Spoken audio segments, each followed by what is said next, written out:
if you're having employment, you are making money of your own. Human dignity. You don't need to be induced to make decisions based on a motorbike or 10 CDs or TV or anything. Yeah. And so for us, that's what we want to see. So thank you very much, Joseph, and I'm grateful. This is the conversation is beginning. Thankfully, the Constitutional Review Committee proposal also will be will come, and then we can have a bigger national conversation about it. Enjoy the rest of the evening.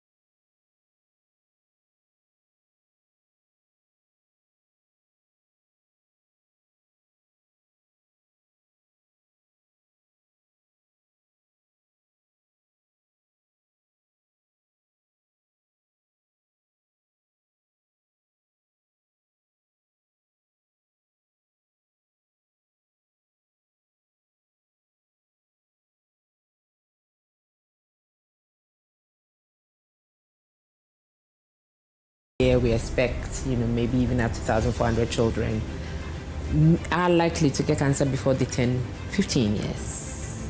In Ghana only.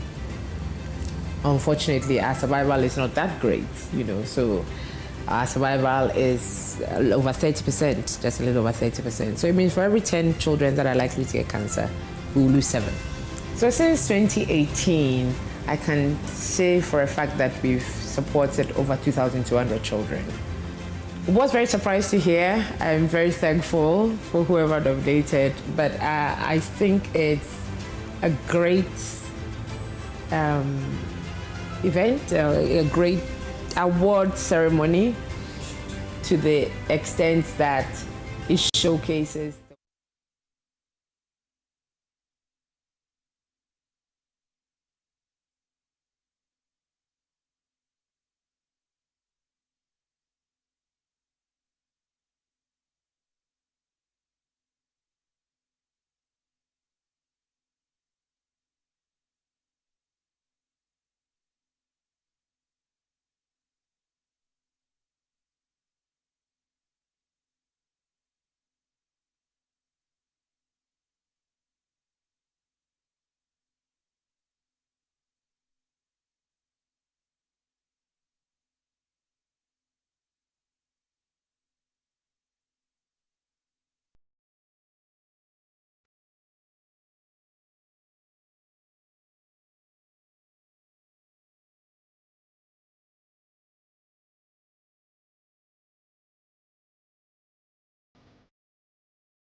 Africa, as strong as a group, as close as a partner. Where Duraplas goes, water flows. PS Industries has introduced a new roofing system known as ColorLink Plus.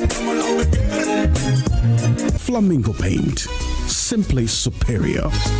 Syntax tank, are you strong? Are you tough? Cherry Tree Properties. We develop spaces as though we were going to occupy them.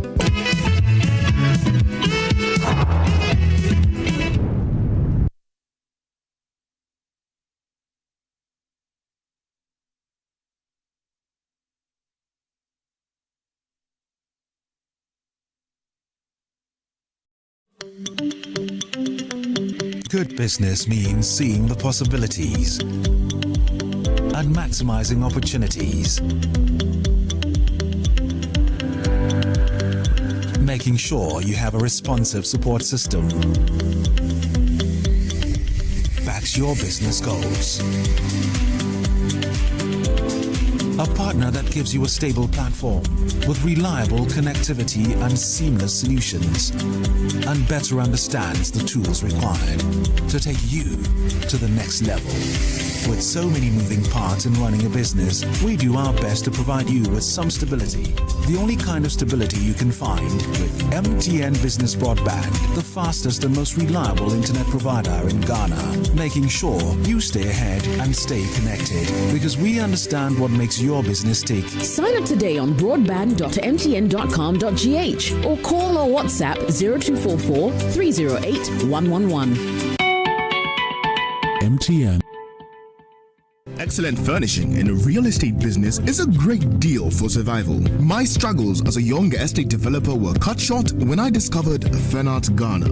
With quality furniture made from the finest woods and amazing after-sale service, Fernart Ghana changed my story with every single home I built. It's a one-stop shop that serves the interests of clients with a variety of living room and dining sets, solid wood kitchen installations, wardrobes, doors, cabinets, beds, pergolas, floor parquets, and many other wooden product that will last a lifetime.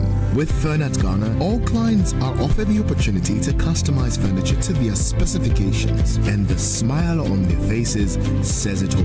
Thanks to Fernart, now your home can look beautiful with furniture that would last for generations. Visit Fernart Ghana today and share my story. Locate us at Yaniba Estate, Osu, Accra, or call 0303-966-085 or 055-278-4097. Think wood, think Fernart. Another week is here on the greatest of all time show. My name is Giovanni Clip, and tonight we're bringing you talent. Contestant number one, let's bring Baby Girl. Let's bring. You didn't for you. Cut. Oh, there is a leakage.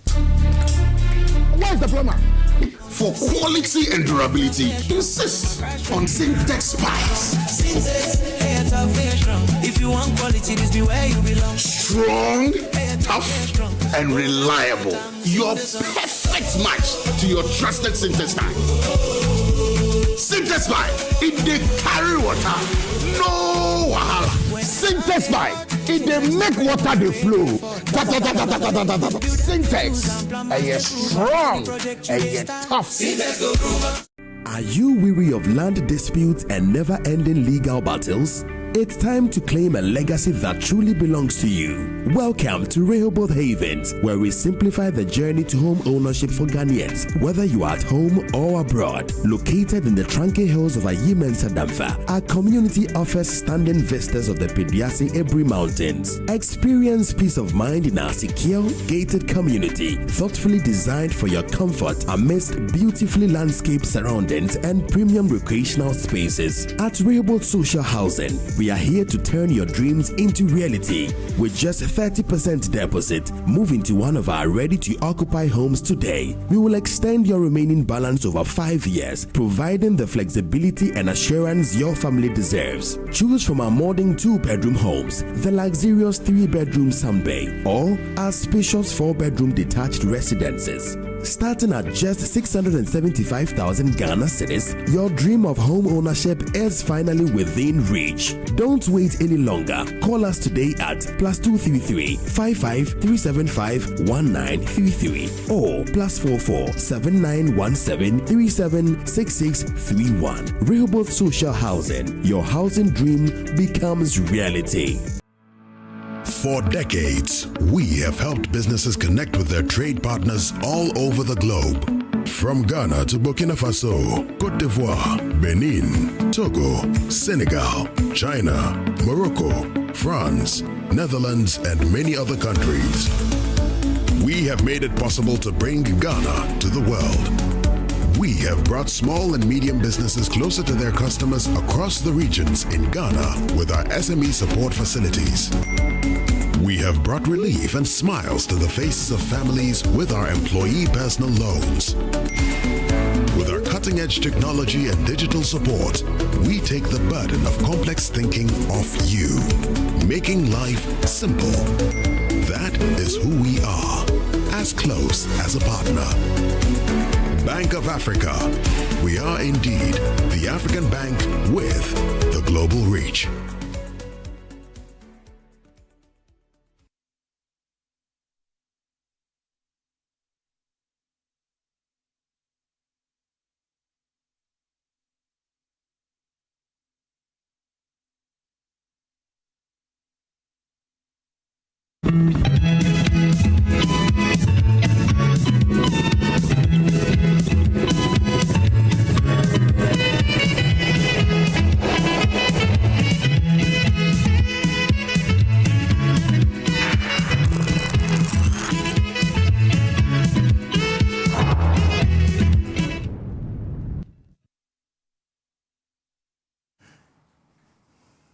Good morning and welcome to Newsfile. This is your most authoritative news analysis platform, and here on Newsfile, we put Ghana first. You know that there is the cocoa crisis, and there's been some blame game. How exactly does that fix the problem? And there have been some solutions that have been suggested.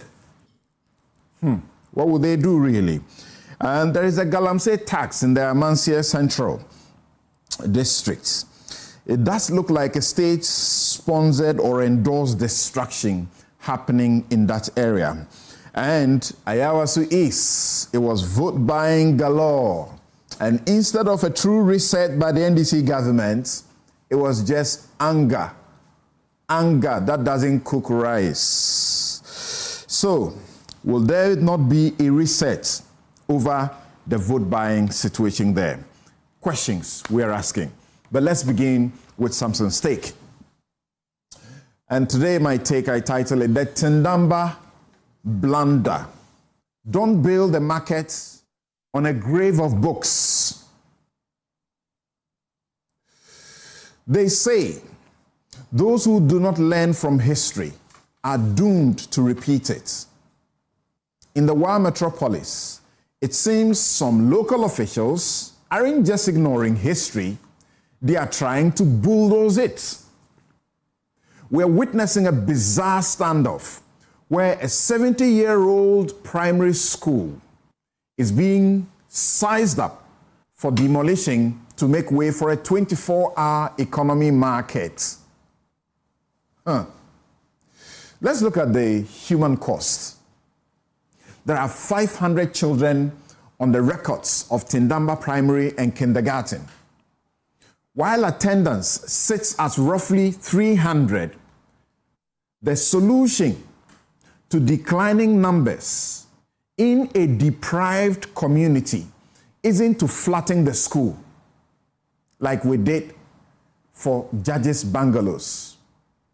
It is to fix it, fix the disrepair. And instead of fixing the disrepair and improving enrollment, the MCE and regional minister want to scatter these children like refugees into other schools. This is the danger, the presidential brand. A narrative is being gift-wrapped for the history books. This is how the headline looks like. Quote, under President Mahama's watch, a 70-year-old school was closed. 500 children were displaced and the structures were pulled down for a marketplace, end quote. That will be the screaming headline, Mr. President. This flies in the face of everything we know about John Mahama's heart's desire to build schools, not to bury them.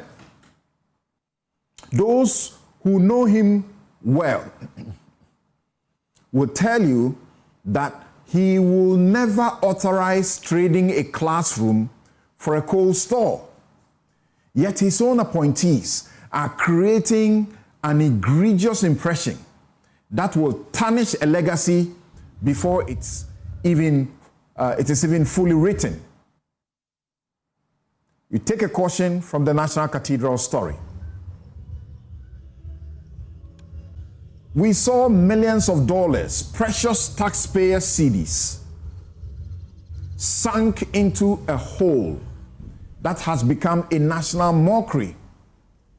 That project flattened judges' bungalows, very fresh bungalows, built with the taxpayers' money, and expensive state installations based on a vision that ignored the outcry of the people.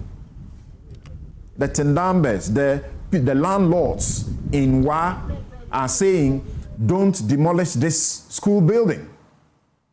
Think of what those millions could have done if the project had been moved to an alternative location, like I suggested in my take at the time, and you hated me. Instead, reputations have been damaged. A government was bruised, and we are left with a sinful reminder of what happens when you ignore stakeholders. And here's my call to action. There is no scarcity of land in Wa. The Minister for Local Government and other authoritative voices, including alumni of that school. That is the school that produced Justice Yoni Kolendi. They have already signaled that an alternative location must be found. So why are the MCE and the regional minister still insisting on this specific plot of land? Lies were told during the cathedral saga for the benefit of a few. Let us not allow the same unfortunate impression to take root here. Mr. President, here's my verdict. You must stop them. The buck stops with you. Don't let your appointees turn a 70-year-old sanctuary of learning into a political liability. Fix the school, improve enrollment, and build a 24-hour economy market on the vast available land that doesn't require destroying the future of 500 children. And that would be my take. I'll be right back as we get onto the cocoa farms.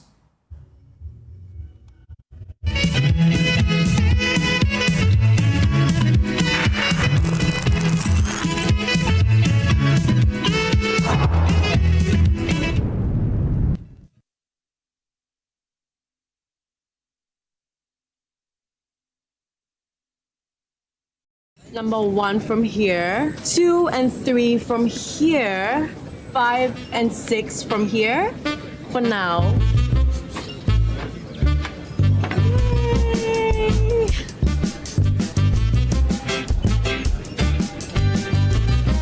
Now I have the number 7, 8, and the number 9.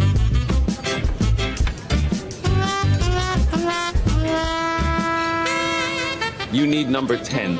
Please, I can't eat anymore. I mean, number 10, liver salt. The effective liver salt for the relief of stomach upset, heartburn, hyperacidity, and indigestion. Would you like to try number 11? What? Number 10 liver salt. Refreshing relief fast. Manufactured and distributed by Ernest Chemists Limited. This advert is FDA approved. Hi. Now let me share my wildlife experience with you at Safari Valley Eco Park. Welcome to Safari Valley Eco Park. Our electric shuttle pulled up, and in no time, our tour began. We were surrounded by wildlife from the moment we entered the eco park. We were greeted by experienced tour guides who took us through orientation and how to better enjoy the experience. Watch these animals roam freely in their natural habitat, undisturbed by our presence. We saw zebras, sable antelope, brown crane, mara, silky chicken, nyalas, Shetland ponies, and so many animals I just couldn't keep up. Our tour guides taught us so much about the wildlife, their behavior, and how to interact with them. I even fed them. We also went fishing on a man-made canal. Then we took a break to have lunch in this serene environment. All this amazing experience for this price for adults? This price for teenagers. It's a bargain. As the sun began to set, it was time to go back home, but not before dinner by the campfire. It has been a thrill of a lifetime, and I can't wait till my next visit. Safari Valley Eco Park, bringing you closer to nature.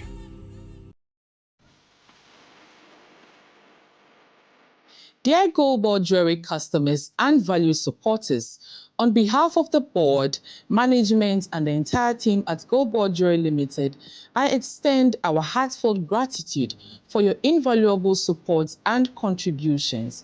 It is because of you that we continue to stand strong and grow. As we enter this beautiful month of love in February, we're excited to reciprocate your loyalty by offering amazing discounts across our entire range of products. We want to celebrate you and give you the perfect opportunity to celebrate your loved ones. Visit any of our showrooms at your convenience, choose any item, including our popular gold tablets, and enjoy this special discount. Yes, the offer applies to everything in our collection. Once again, thank you for your continued trust and support. Together, we are building something truly special for Mother Ghana and the African continent, transforming our precious gold into world-class jewelry that proudly showcases Ghanaian craftsmanship and heritage. We look forward to serving you even better.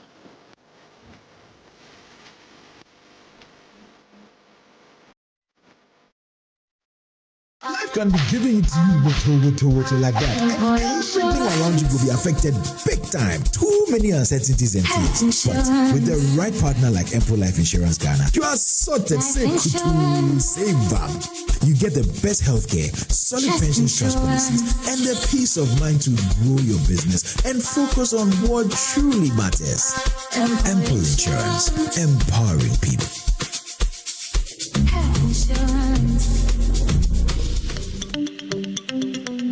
Good business means seeing the possibilities and maximizing opportunities. Making sure you have a responsive support system backs your business goals. A partner that gives you a stable platform with reliable connectivity and seamless solutions, and better understands the tools required to take you to the next level.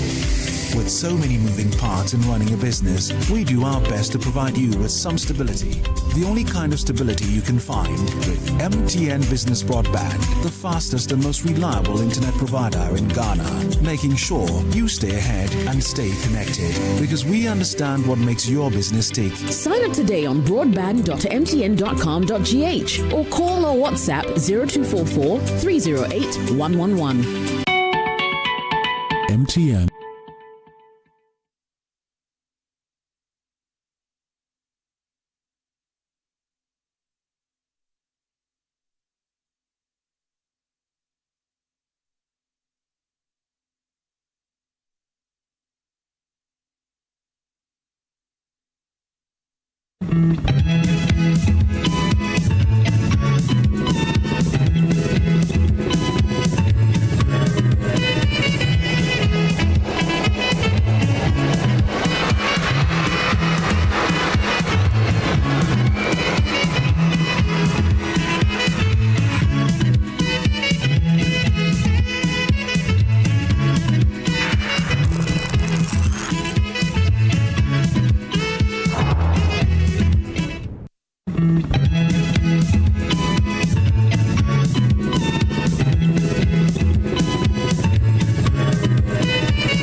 You're welcome back. This is Newsfile, it's your most authoritative news analysis platform, and here on Newsfile we put Ghana first. My guest, the Honorable Inusa Fusheni, who is former MP, Tamale Central, and former Minister for Lands and Natural Resources. We're talking lands and natural resources. Cocoa finds its way somewhere there. And then the matter of Galamsey also. But remember that he has been part of the committee that had to investigate the vote buying in the Ayawaso East. Right after him, on my left, is Dr. Randy Abe, Chief Executive Officer of the Ghana Cocoa Board. And I was just reminding him a while ago that the last time he was here, we're talking soccer. We're talking Black Stars. That's something that is deep in his blood. Right after him is Nana Eduna II, who is spokesperson for the Ghana National Cocoa Farmers Association and CEO of Ohini Cocoa Limited. I'm sure you may be familiar with Ohini Cocoa because they're doing a lot of great stuff that we get to enjoy. And right by him is Michael Kwesi Edo. That name must ring a bell in your ears. It looks like it's a family that will be legislators and perhaps go beyond that. He's MP of Ofurikrom. Ofurikrom is where I lived for many years. And member Energy Committee and Deputy Ranking Member for Youth and Sports. And joining us via Zoom is Oliver Barker-Vormawor, Constitutional Rights and Policy Strategy Advisor at the Democracy Hub. You know, he's presently in the Supreme Court trying to get something that will help in the fight against, corruption in our politics, particularly, party primaries, vote buying. He is representing a group, Professor Frimpong Boateng, Nyaho Tamaklo, and one other, seeking to expand the delegate, system and make it impossible for people to buy votes so that every registered member of a political party is entitled to show up at a primary and vote. He will help us on those matters more extensively. And remember that the Galamsey tax, you'd have heard his voice in that over and again. I was at a workshop with him and we both made presentations about the Galamsey fights. And I remember at that occasion he was being interviewed on that subject. Also on Zoom is Vera Abna Ado, Programs Officer, CDD Ghana, Elections, Rule of Law, and Anti-Corruption. So in the heat of the vote buying, CPI has been released, the Corruption Perception Index has been released, and Ghana only managed, to move up just 1 inch, 1 point. It looks like we wanted to continue to stagnate. Shall we be able to move up any further after what has happened with the vote buying situation?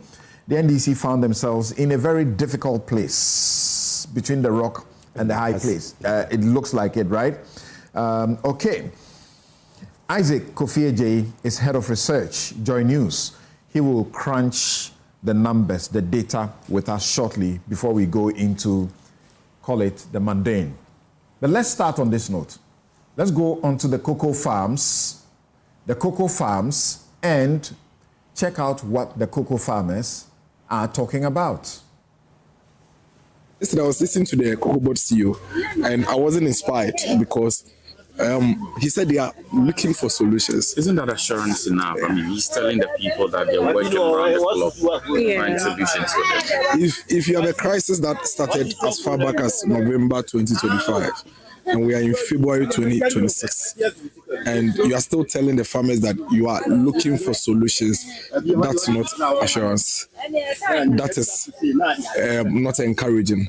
That is a sign of leadership in crisis, a sign of a leadership without a clue as to how to deal with the situation. 4 months, and you are still looking for a solution. One would have expected that the presser would outline what the solutions are after 4 months. And so you heard some of the farmers asking, if since November, we are in February, you are now looking for solutions, when would you find the solutions before you even come and outline the solutions to them? And that's a worry. And they're about to enter the main crop season as well. And so it's a very, very worrying situation that I think that the government need to treat with all kind of agency that is required. Listen, these people have worked hard. You had the 81-year-old woman. She lives on a cocoa farm. She's worked hard. She's labored and gotten the output. All she needs is for government to pay her money so she can survive on it. And for 4 months, how is she supposed to survive? I was here as early as 5:30 a.m. And we went to other locations. And you can see clearly farms that have been brought down with Galamseyers on site. And in most of their comments, you could also hear them say that, listen, the offers that are being made to us by Galamseyers is tempting. And so if we would work so hard and the government would keep our cocoa beans and not give us our money, then we might as well cut down the cocoa and sell it to Galamseyers. That for me is a worry. Cocoa farms outlive generations, and so it's a more sustainable economic venture than even gold mining, because most of the Galamsey side, they mine, they leave the place, they move on. But cocoa farms, my grandfather has a cocoa farm that he inherited from his father, and today the cocoa farm is there at Infrano in the Ayeswano constituency. And that's why I was advocating to them and appealing to them that no matter how bad the situation is, they should not be tempted to sell off their cocoa farms to Galamseyers for the sake of the generations unborn. What I'll tell the NDC government is that the complaints are real. We have come to the cocoa farm. We have listened to the farmers, and the complaints and the lamentations they are hearing on the airwaves is real. All right, so that's Dennis Miracle Sabuaje. He was on the cocoa farms together with some journalists, and they interacted with some of the farmers. So he appears to be summarizing the concerns that were heard from the farmers, some of whom you saw in red and sitting there. So Isaac Kufieje, help us out. The government is saying, Thomas Nyakoampim, the Deputy Finance Minister, says that Cocoa Board is going to make huge losses of about $150 million US, and government is absorbing that cost. What exactly are we dealing with? Randy Abe, who is right here in the studio and will take some time to explain things to us, explains that about 50,000 tons remain with farmers without buyers due to Ghana's non-competitive farm gate price. What do the statistics say? Well, the numbers are actually saying a lot, and unfortunately we find ourselves in this situation on Valentine's Day. And you know, Valentine's Day is linked with cocoa, right? And so sweeping reforms in the cocoa sector announced by the finance minister on Friday, on Thursday, and we can all actually see what really happened. The cocoa sector is really facing some bit of a challenge, and many are calling it a crisis at the moment. Let's go through the numbers and see what really happened. A cabinet meeting, so that's a crisis. Yeah, that's a crisis. Well, if you are looking at 28% fall in the farm gate price of cocoa for the first time possibly in our history, or since or maybe 1998, this is the first time we are, slashing producer price of cocoa about 28%. That is very, very significant, and maybe you might be right calling it a crisis, looking at it from that tangent. Something I want us to look at this graph. You spoke about the percentages there. Will you speak to the actual numbers there? Absolutely. This is where we are talking about. Take the slide back. Yeah. Yes, the actual numbers are there. Well, so you can see falling from 58,000 Ghana cedis per ton to about 41,392 per ton. That's 28% drop in the producer price of cocoa. And I say first time in our history that we are doing that. We tracked the data from 2011 to actually see how far we've come in terms of cocoa, prices to the farmer. This is the price per the 64 kg bag. And if you are listening to us on radio, Joy 99.7 FM, what we are talking about is how, prices have increased over the years. And for the first time, cocoa prices are falling. And you can see that between 2023 and 2025 were the years that cocoa prices really, really went high. What can we attribute to this? Most of the years, cocoa prices weren't as high as they were, global prices weren't as high as they were in 2024, right? But because of the exchange rate situation around that time, it gave us that breathing space to be possibly increasing cocoa price, because you can see the actual distribution, the uniform distribution of cocoa price per the 64 kg bag, it hasn't really deviated between 2011 and 2021 until we saw our crisis that saw the cedi depreciate. That is when we are seeing outliers from 2023 and 2025, because the exchange rate was so high to the extent that small dollars was going to give you a number of cities, and it's very, very significant, and that gave us that breathing space to increase prices. But now we are facing the reality of the true strength of the cedi, and we are pricing, our cocoa at, let's say, about 10 cedis, 25 pesos per dollar. Currently, I think it's been reviewed. Okay. But that's really giving us that drop we are seeing there, making it difficult for cocoa board to actually go up with this trajectory we are seeing to maybe about 4,000 or the 6,000 Ghana cedis they promised per bag. It's simply one of the big factors is the exchange rate, situation. How did we come about in terms of this problem? We understand that before, this season began, cocoa board was looking at a world price of $7,267, right? And we set our farm gate price as $5,272. And we said that, well, we are giving farmers 70% of the FOB, means that if you sell 1 ton, a farmer was actually supposed to enjoy some 5,086.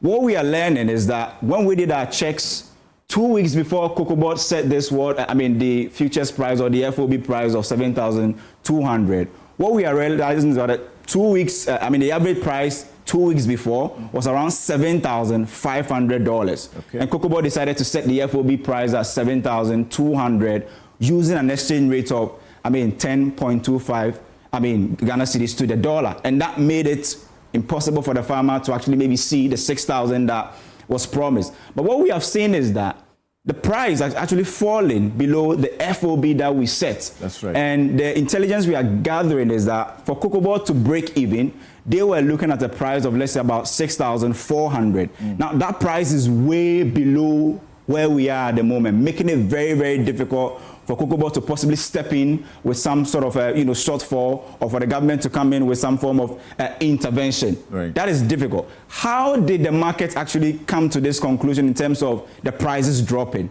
You can see the distribution of cocoa production from Ghana, Ivory Coast and Ecuador. Cote d'Ivoire definitely on top of the two countries, producing on average about 1.8 million metric tons every year. Ghana is still doing around 650,000 metric tons. Ecuador is actually marching up Ghana with some 570,000 metric tons. And all of this is feeding into the world market. Remember, a year before, we had promised to produce about over 800,000 metric tons, and we're only able to produce about 450. Okay. And so to promise the market, or to tell the market that you are going to produce 650,000 metric tons this current season, Ecuador coming on board with a lot of cocoa beans. Nigeria, on the other hand, is also increasing their production.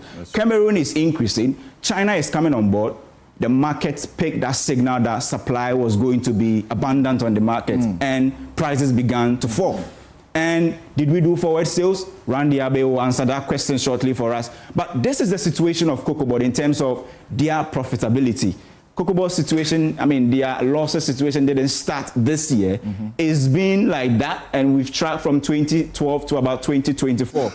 And within this period, it is only about 3 years that cocoa board was able to record a profit. And something you can see where 2012 a loss, 2013 a loss, and we are talking about even a loss of 4.1 billion Ghana cedis in 2022. In 13 years. In 13 years. Cocoa board made profit only in three of those years. That is the picture for you. And in fact, this year, there was a projection that cocoa board could make a profit. Looking at what they told the IMF in the IMF program or the review, we have checked that data. Cocoa board was on course to make a profit, but because of the fall in the global price, now we are asking ourselves, are they still in pole position to actually make a profit? Randy Abe will answer that for us. And let's look at cocoa board's problem. This is what they told the IMF, right? They were asked a very simple question. What do you think are the sources of your problem? Cocoa board spoke about 3 things, which I want us to talk about. They say the direct cost, producer price, crop protection, and soil fertility costs. They also spoke about administrative costs, where that is coming from. It's coming from the exchange rate losses. That is cocoa board's biggest headache. If you are looking at our IMF program, a number of SOEs were listed to be, for our eyes to be on. Cocoa board was number 1. ECG came on that phrase. One thing we know is that when our exchange rate is performing really well, it's an advantage for ECG. But if it's performing badly, if it's performing really well, it's an advantage for ECG. But if it's on the other side where depreciation is all over the place, that is usually an advantage for cocoa board because they sell less, cocoa, they're able to get more because the exchange rate is very high. This year, unfortunately for them, they are not finding that, in there. And I remember Randy Abe jokingly saying that he called the finance minister and told him that, Charlie, where you are dragging the exchange rate to, we may be in trouble. And he said that, and we are seeing that reflect in their finances. They also spoke about their interest costs on cocoa bills. Remember that this was a big headache for cocoa board.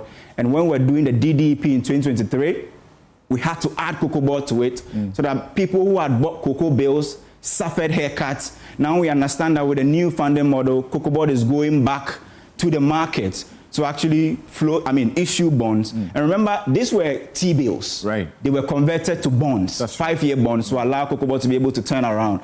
That is going to be the same strategy. And we understand that even banks who bought cocoa bills suffer some level of haircut. Bank of Ghana also suffers some level of haircut.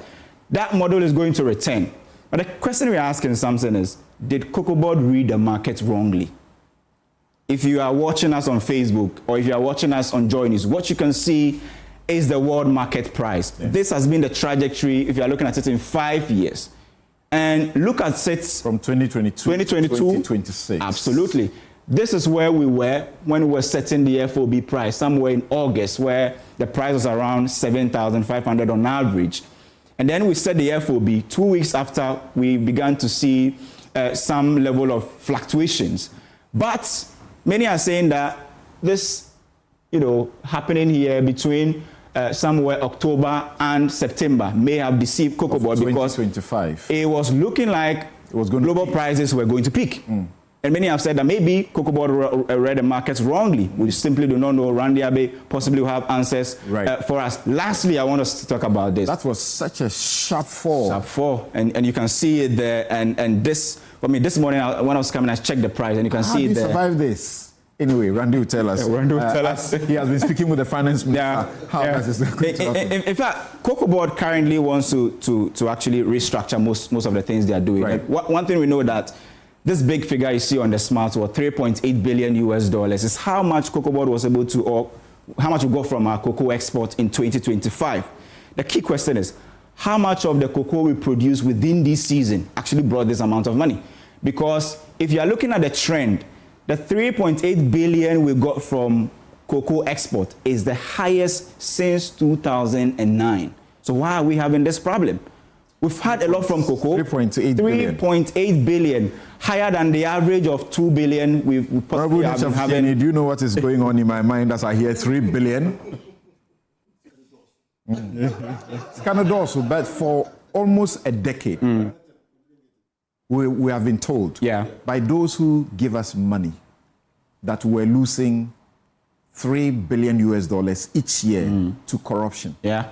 And now that figure has gone to 5 billion each year. Fortunately. So 3.8 billion was a loss. Then I'm also thinking about what gold is doing for us, the magic through the gold board. In the last year, over 10 billion is what they brought to us. Yeah. So is cocoa really still the cash cow? Cocoa has always been the mainstay of the economy because hitherto, until the introduction of gold board, is the only commodity you can beat your chest and say we get about 90% of whatever we sell. Right. Unlike gold. Then we brought in gold board and we are getting a lot from gold. All right, but, so let's conclude this quickly and get to... is the amount we got from our, cocoa exports. And the question is, how much of this season's cocoa actually contributed to that 3.8? And how is cocoa board finding its way around the losses?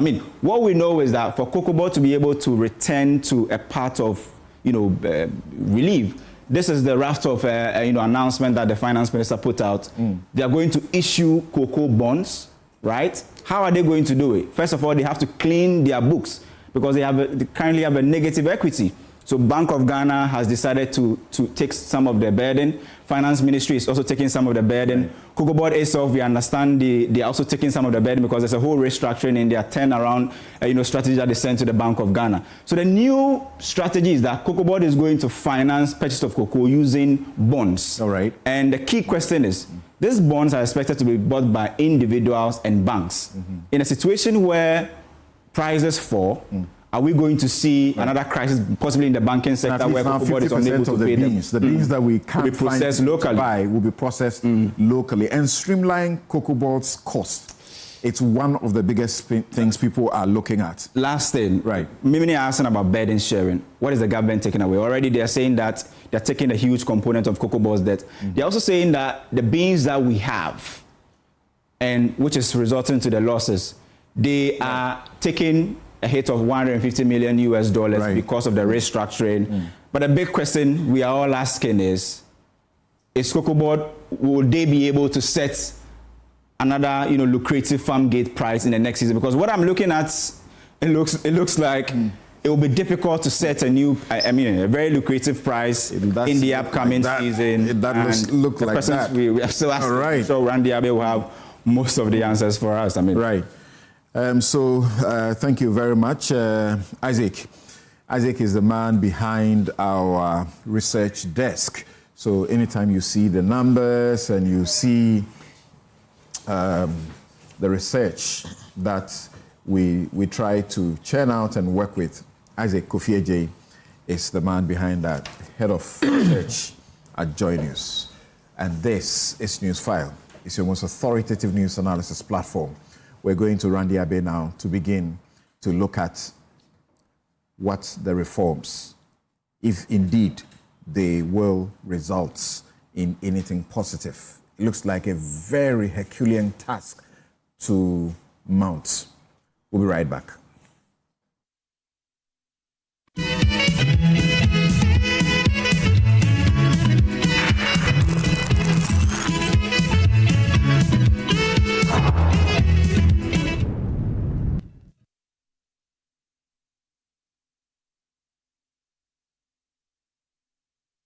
Excellent furnishing in a real estate business is a great deal for survival. My struggles as a young estate developer were cut short when I discovered Fernart Ghana. With quality furniture made from the finest woods and amazing after-sale service, Fernart Ghana changed my story with every single home I built. It's a one-stop shop that serves the interests of clients with a variety of living room and dining sets, solid wood kitchen installations, wardrobes, doors, cabinets, beds, pergolas, floor parquets, and many other wooden products that will last a lifetime.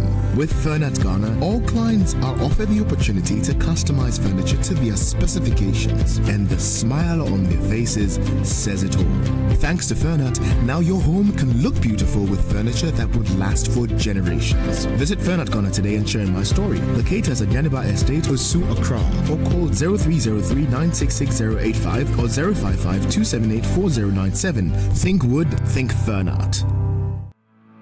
For decades, we have helped businesses connect with their trade partners all over the globe. From Ghana to Burkina Faso, Côte d'Ivoire, Benin, Togo, Senegal, China, Morocco, France, Netherlands, and many other countries. We have made it possible to bring Ghana to the world. We have brought small and medium businesses closer to their customers across the regions in Ghana with our SME support facilities. We have brought relief and smiles to the faces of families with our employee personal loans. With our cutting-edge technology and digital support, we take the burden of complex thinking off you, making life simple. That is who we are, as close as a partner. Bank of Africa. We are indeed the African bank with the global reach. Hi, now let me share my wildlife experience with you at Safari Valley Eco Park. Welcome to Safari Valley Eco Park. Our electric shuttle pulled up, and in no time our tour began. We were surrounded by wildlife from the moment we entered the eco park. We were greeted by experienced tour guides who took us through orientation and how to better enjoy the experience. Watch these animals roam freely in their natural habitat undisturbed by our presence. We saw zebras, sable antelope, brown cranes, mara, silky chicken, nyalas, Shetland ponies, and so many animals I just couldn't keep up. Our tour guides taught us so much about the wildlife, their behavior, and how to interact with them. I even fed them. We also went fishing on a man-made canal. Then we took a break to have lunch in this serene environment. All this amazing experience for this price for adults? This price for teenagers. And this for kids. It's a bargain. As the sun began to set, it was time to go back home, but not before dinner by the campfire. It's been a thrill of a lifetime, and I can't wait till my next visit. Safari Valley Eco Park, bringing you closer to nature. Another week is here on the greatest of all time show. My name is Giovanni Clip, and tonight we're bringing you talent. Contestant number 1, let's bring Baby Girl. Let's bring. He did it for you. Cut. Oh, there is a leakage. Where's the plumber? For quality and durability, insist on Syntex pipes. If you want quality, this be where you belong. Strong, tough, and reliable. Your perfect match to your trusted Syntex pipe. Syntex pipe, it dey carry water, no wahala. Syntex pipe, it dey make water dey flow. Syntex, strong, tough. Life can be giving it to you water like that, and everything around you will be affected big time. Too many uncertainties and fears. But with the right partner like Empo Life Insurance Ghana, you are sorted. Save up. You get the best healthcare, solid pension trust policies, and the peace of mind to grow your business and focus on what truly matters. Empo Insurance, empowering people. Willow Lane, where love blooms. The foundation of a beautiful home is love, and the surprises that syncopate the expected and boring routines. When your love enters your space, and there's room enough to twirl and swirl in the calming and soothing atmosphere big enough to share. Enjoying the vastness of your patience and the aroma from your classy kitchen. Ascending a well-lit staircase to enter a peaceful terrace with bird's eye view of the world. To pour into each other, toasting to endlessly blissful love until one dives into the other's essence. Willow Lane, where love blooms. Call us on 0240-111119 to book a tour.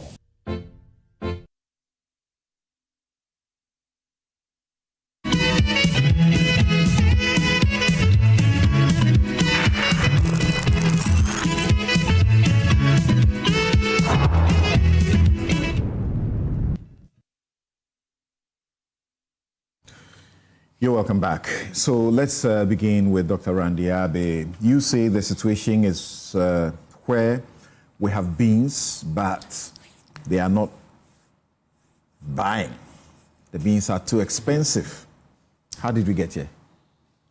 Thank you very much, Samson, and a very comprehensive analysis by Isaac. Isaac should add one more slide, and I think that will tell the story fully, which will be a slide on the world market prices over the period. You know, he did one on the producer price, right, and showed that. But and then explain the drop from 25 to 26. Now, if you have one which also deals with the world market price, that will also tell you that you have an unprecedented situation of the farm gate prices dropping, because there's also an unprecedented situation of the world market price also dropping sharply. And I think that will just fully tell the story. All right, Kofi, yeah. So that's feedback for you. Yes. Now, we are where we are because our bean is not competitive, the price of our bean, as compared to other origins. And you also have a buyer-funded model. Our beans is more expensive. Yes. Comparatively. And the gap is too wide. And it's the reason why you have a situation where there are complaints that we've given beans, they've not been bought. We have beans, they are not buying, yet there's no smuggling. Last year, you didn't have a situation of we have supplied beans, they've not been bought. We have beans, they are not buying. Yet there was massive smuggling. Almost on a daily basis, we had arrests or reports of smuggling. to the extent that we even had national security meetings on smuggling just last year, because we were paying $3,100, and if you go to places like Togo, who operate close to the price on the terminal, they were operating 6,000 and upwards. And so you had a situation where there were merchants who were actually coming onto the farms to even buy from the farmers, and the farmers didn't even need to smuggle the good themselves. These people will come because they were paying us almost twice as much. Yes. And so although last year you didn't find the situation of there's no money to buy the crop, we have given our bean, it's not been sold, we had massive smuggling. But this year, you do not have incidents of smuggling, even when you have situation of farmers saying that I gave my bean, I've not been paid, we have beans they are not buying. And I will use the story of Volta and OT to illustrate this point. For the entire 24-25 season, Volta and OT contributed 97 tons to the 590-something thousand, almost 600,000 tons that we made for 24-25. This year, as at December, Volta and OT had contributed 2,500 tons. And you hear a lot of complaints just by close of December, about 2,500 tons. From the same area, that contributed just 97 tons. And so it is really a pricing issue. And that is why even in this situation, we needed to be careful with the decision that we took, because we also needed to have our eye on reverse smuggling. You go trying to solve a problem, and before you realize, you think that you're solving a 70,000 ton problem, only to have 400,000 tons of cocoa arrive in your country. We know what is happening everywhere around us. There are countries that have not announced a reduction, but we know what is happening on the ground. Explain the reverse smuggling again. Reverse smuggling simply means, first of all, for all the communities that are along the border, it's trite knowledge that they operate in two markets. So they look at which market is favorable to them. Beyond them, as I gave the story of Volta and OT to illustrate the point, you know, they look at what the conditions are. And that is why we always look at Ghana, Cote d'Ivoire pricing, because the research shows that anytime there is a gap of more than $400, the incidence of smuggling is very high. That's per ton. The incidence of smuggling is very high. And so you try to ensure that to deal with smuggling, you do not have that gap. Because when it is below that, you do not have an incentive to smuggle, especially in large quantities. Right. And so when you have that huge difference where you're paying $3,100 and the spot price is in excess of $6,000, $7,000, then the motivation is there. And that's why I said people will even come to the farms, give the farmers $5,000, and the farmers didn't even need to take the risk of smuggling. It was enough good business for others to decide to then do the smuggling themselves. That's right. And so you had massive smuggling, some even using vehicles that, you know, 4x4s, they were using hospital ambulances and all that. So for last year, every single day, we had an issue with smuggling, you know, and it is just because of the difference between what we were offering and what our neighbors were offering. This time round, you have a situation where what we are offering and the spot price has a gap of over $1,000 US, or even $2,000 US in some instances. And therefore, there is no motivation, you know, for smuggling. But the reverse smuggling would then mean that if you continue to pay, and why we didn't have the reverse smuggling, although the amount was there, was that there was no liquidity. So even those who intend to smuggle know that Ghana is not buying. But immediately Ghana starts buying at that rate, there will be the motivation for those around us to then bring in a lot of the cocoa. We all know what is happening in Cote d'Ivoire. I'm sure that in your research you would have seen the farmers in Cote d'Ivoire complaining. There's an EU24 interview, Euronews 24 interview of farmers talking about their produce rotting away on their farms and their warehouses and all that. Now, in a situation where Ghana has liquidity and is buying, and the price is at that level, there will be an incentive to smuggle. So that's why I said that if you're not careful, you might think that you're solving a 70,000 ton problem, only to be confronted with a 400,000 or 500,000 ton problem, which is then going to mess up your loss situation completely.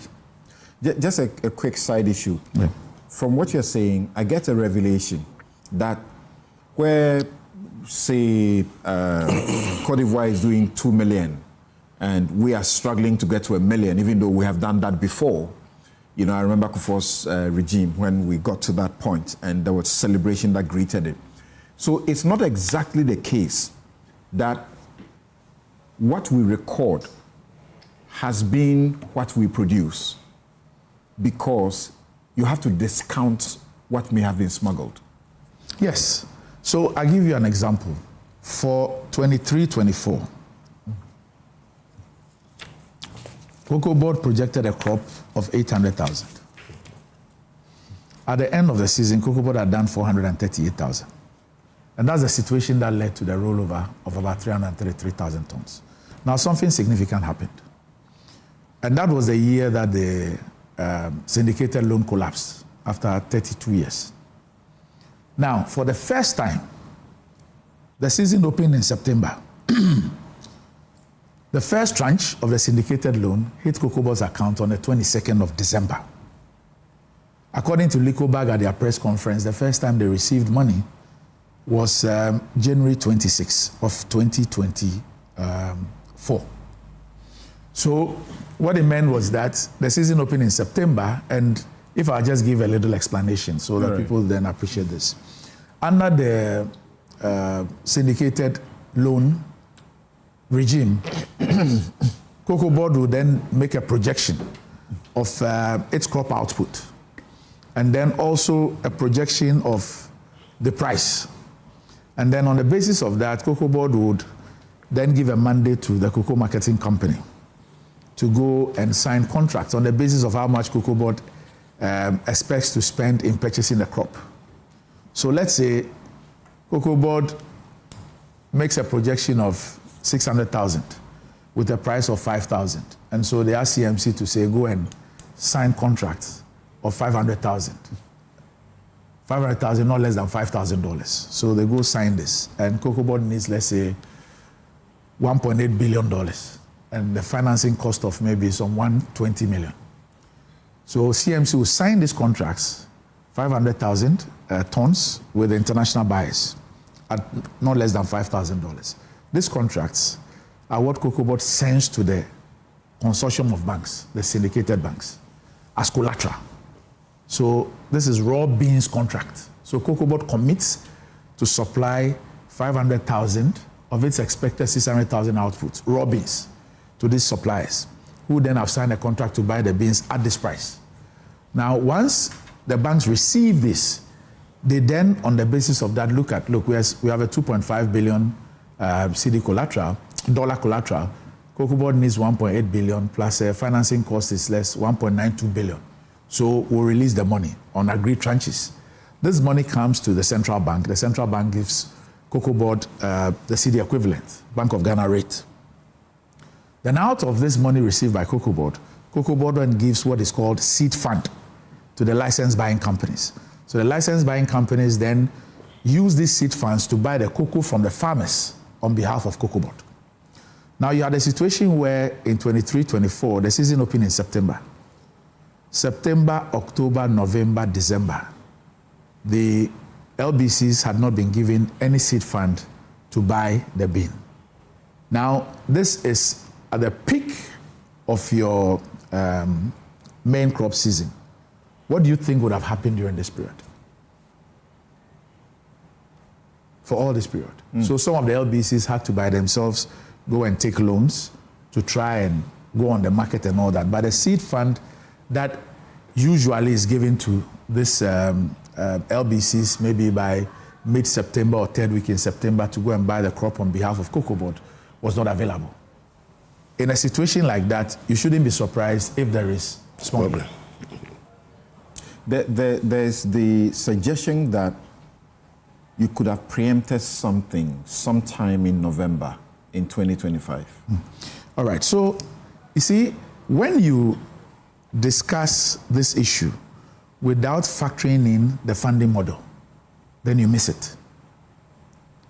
You see, I've heard people speak about forward sale and all those things. Now, look, Samson, if you project to do 650,000, and by the time we go to where we were, you are done 581,000. By let's say first week in January, 581,000. That's by 82%. So where is that argument coming from? I hear people say that, oh, you do forward and you forward sell about 70% and all that. By the time that we got into this situation, Cocoa Board had taken over 581. 530,000 of that had contracts. 530,000 of that had contracts. So the 5,040 that was promised the farmers, you had a commitment on 581,000 of your projected 650,000. So where's the argument coming from? That they were only doing spot pricing. In fact, some of the 25-26 were forward sold in 24-25. Some of them were forward sold in 24-25 during the 24-25 season. So the issue about they should have done forward sale and they changed it and all that. Now, mind you see, under the syndicated loan regime, you are bound to find contracts for the sale of the raw bean to collateralize the loan. So you sign these contracts and present these contracts to the consortium of banks as collateral for the advancement of the syndicated loan. Now, when this collapsed and we had this buyer's model, it is now the buyers who place the orders. And then it's the buyers who provide part of the funding for the purchase of the bean. So you are only liquid, or you only have liquidity when the buyers advance money to you. Under the syndicated loan scheme, you've done the thing, you have agreed on intervals for the money to come. Those monies come in, you have control over your money. You take the money from the Bank of Ghana, you give seed fund for the LBCs to go and buy on your behalf. Under this model, which started from 24-25, it is the buyers who then make an order. I want 50,000 tons. And they make a declaration. Maybe it says that, I would want it in November. And then they will give you 80%. It was 60% in 24-25 because the farmer share was about 63.9. When the farmer share moved to 70 on the basis of the NDC's manifesto, then it had to move to 80 because the 60 will not be enough to even buy the bean from the farmer. So it is the buyers who then provide the liquidity for you at every point in time that they make an order for you to be able to give that to the LBCs to go and buy. So at the point when the buyers decided that, look, your beans were too expensive for them and they had many other origins to buy from, you have a liquidity problem. But I'm saying that at this point, we are done about 82% of our projection. But once the buyers move from your market and they are not purchasing, you do not have the liquidity because they are funding the purchase of the crop. And that is the situation that we found ourselves in. Okay. So, Michael, I want to get you briefly on this. I've heard the minority suggest that this was avoidable. This is self-inflicted. Listening to Dr. Abe now, it sounds like it was unavoidable. And in fact, they have done the very best that could be done. Samson, good morning to your listeners, your viewers. Is good Dr. Randy Abe is here. And I think quite clearly Isaac explained the issues very well. He's done very well, except to say that between 2020 to 2023, one of the reasons why the price was going up was not just because of the FX factor, but also the LID, the living income differential of $400 that came to add to the pricing. So that was also a factor that increased the price between 2020 to 2023. Now to the main question that you ask, that the situation is something that they couldn't have done anything about. I think it is a self-inflicted problem because right here, Dr. Randy Abe is saying that even the 26 cocoa, part of it had already been sold. So it means that in 2024, the previous administration has sold forward the 24-25 cocoa and sold part of 25-26 cocoa. That is why he's trying to say. No, you just said part of the 26 cocoa had already been sold So, and you mentioned 25, yes. And you mentioned that you have so sold not 26. 82%. He said 24-25. He said, so I wrote it down. Yeah, he said part of 26. Unless you change. No, I mean 25-26. Yes, that's what I mean. So 25-26. So part of 25-26. Yes, that's what had already been forward 24-25. Okay. Exactly. Yes. Okay. So that's I get that. Please proceed. Yeah. So you are saying that the previous administration has sold part of 25-26 cocoa. No. That's not what I mean. 24-25 started in September. Yes. And then in August. They have sold it. And you are saying part of 25-26 had already been sold. Yes, not by the previous administration. That's not what I mean. That's the previous administration was in office September, October, November, December. Yes, but the season continued January, February, March, April, May, June, July, August. Okay. The 82% that you are saying has been sold. Yes. Which period was it sold? From, let's say, about March of 2025 to August of 2025.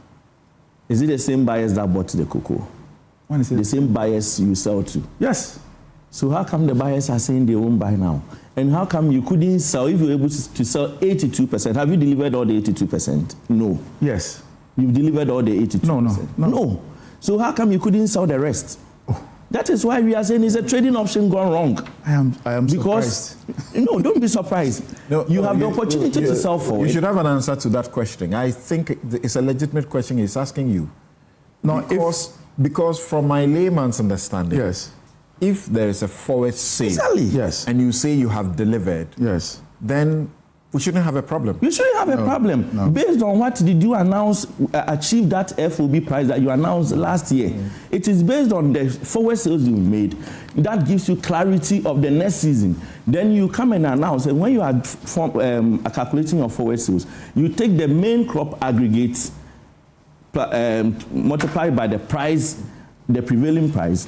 You take, if you have, let's say, some rollovers, you take the rollovers aggregate, multiplied by prevailing price, then your projected light crop aggregate by the prevailing price, you add all these to achieve your FOB price, which you came to announce in October last year. Last year, you announced price in August, didn't you? Yes. Why did you announce it in August? We opened the season in August. You opened the season earlier. Yes. Because you were supposed to open it in October. But the reason you had to open it earlier is because earlier in the year, you had come out to announce that in October, you'll be increasing price, and because of that, the president also went out to say they will increase price in October. So the cocoa that they were supposed to bring, they were not bringing, so you had to open price the season in August so that you receive your beans. And that is why we are saying some of the things, comments you've made outside affected Cocoa Board. Because you come out in as far back as March to announce that I will increase pricing at the end of the season, everybody will hoard. LBCs will hoard, farmers will hoard, nobody will bring the cocoa to you. So you were forced to come and announce price in August. And that just to make sure you get the beans and ship it to the place. You announced price earlier in August at a price of 3,625 per bag, using your forward sales that you've made. And Ghanaian farmers are given a guaranteed price. So once you give them a price of 3,625, it's supposed to cover the entire season. It means you have done your calculation to see how much you sold and how much you are getting. If the previous government in 2024 had been able to sell the whole season cocoa so that you come in and you do not have excess cocoa to give you problems to the extent that it's even eating into 2025, 2026. You come in, what you have to sell is 2025, 2026 cocoa. It gives you comfort. The same way you had the option of selling your cocoa for 2026. So from where you sit, where is the problem? What is the problem? The problem is that Dr. Randiabi last year, instead of selling 2025, 2026 cocoa all on forward, when they knew prices were very high, because mind you, I saw the projection that Isaac did. This is the first time in many years that prices have reached where they are. And the reason why prices were where they are is because there was a shortage in beans. So you speak to the specifics. When you talk about prices at what point? And prices move. Speak about them directly. Prices move from $2,000 to $3,000. Right. Prices have stayed at between $2,000 to $3,000 for a very long time. Right. Then from 2023, it starts to rise. It rises steadily. By the time middle of 2023 to 2024, it shoots up. By the time it gets to 2024, we are around $10,000. Right.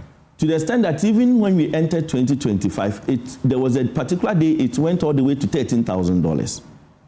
Then it comes down between 12,000, comes to 8,000, 10,000. You know, cocoa is volatile. Yeah. Every day in the prices they record. So today, yes, they are projecting it. Today, you go to the market, it's 8,000. Tomorrow, it can go to 8,500 or 9,000. It can come down the following day. So this is the first time you've had that in many years. So from 10, it plummets. So you know that it's not going to stay there forever because production has started to increase. Already, you have come to announce that you are expecting 650,000 metric tons. So the buyers know that previously in 2023, you had done 432,000 metric tons. So if you are going to 630,000 metric tons, there's going to be a glut. Ivory Coast was doing about 1.8 million tons. Definitely, Ivory Coast production will go up a little. So every buyer, knowing that there's going to be a glut in the market, will push price down. This is speculation in trading. It will start to push price down. So any trader knew that the prices were not going to stay there forever. With that clarity, it is obvious, and it's the best decision to take is to sell your cocoa forward and take advantage of the position then. Okay. So once you've taken advantage of the position, at what point? From last year, they should have sold forward even their light crop beans, so that you know that within this season. At the time when it was 10,000. Yes, 8,000 to 10,000. 8,000 to 10,000. And now we last are year having to it had not dropped at 3,000. Exactly. So, and you knew that you have sold about 82% of your beans. You have light crop beans ahead of you. From this period going, it's light crop beans that will be coming. So the problem is not selling. It's not selling. That's why you have beans left, about 50,000 or 70,000 beans left. And you are claiming the buyer is saying your cocoa is expensive. No, it is not the buyer claiming your cocoa is expensive. Market has crashed. And you have stock. And you can't sell. Your suspicion is that we're trying to hoard. We're trying to hold on in expectation of higher price. Exactly. So it's a loss. It's a loss. It's a business wrong calculation that has been done. It's a wrong calculation that has been done. Okay, so hold on. Randy will explain that. Because he's projecting the minority in Parliament's position, let's hear what the minority, led by Kojo Nkrumah, had to say, including asking for the head of Randy Abbey. This action to announce a 28% reduction in the price amounts to a haircut of about 28% on close to 1 million Ghanaian cocoa farmers. Already when you go into the cocoa growing areas, I was in my areas just a few days ago. A lot of young people are already not going into cocoa because they say the older folk who went into it, they don't see a transformation in their lives. It's left with the old, elderly, poor on the farms. When you do this, what is going to happen in subsequent years is that even those ones will not be going into the cocoa production. If they won't sell their cocoa farms to Galamsey operators, God knows what they will do. All of this has come about because of the reset that Cocoa Board did. And that is why, respectfully, we ask the president to relieve the Cocoa Board CEO of his responsibilities at this point in time. Number two, we are asking the government that in previous times when cocoa prices fell and the government absorbed the shock and protected the cocoa farmer, the NDC government should absorb the cost of what they have done and protect the cocoa farmer and restore at least the 3,625 that they promised. This 2,800 or so that they are promising is totally unacceptable. Already we are receiving messages from cocoa farmers who say that if this is what is going to happen, they are going to demonstrate in a number of these. And if they do, we in this caucus, we will join them on the streets to do this demonstration. We thank. I'm even surprised that the IMF is sleeping over this.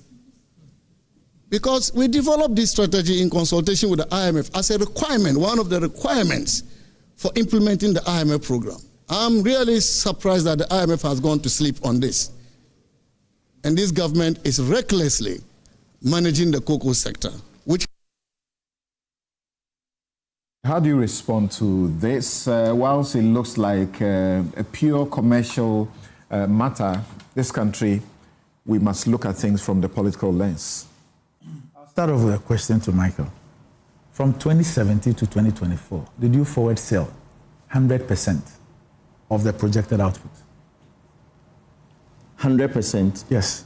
No, definitely you do about 70 or 30, because that time, for a trader, that time you knew prices were low.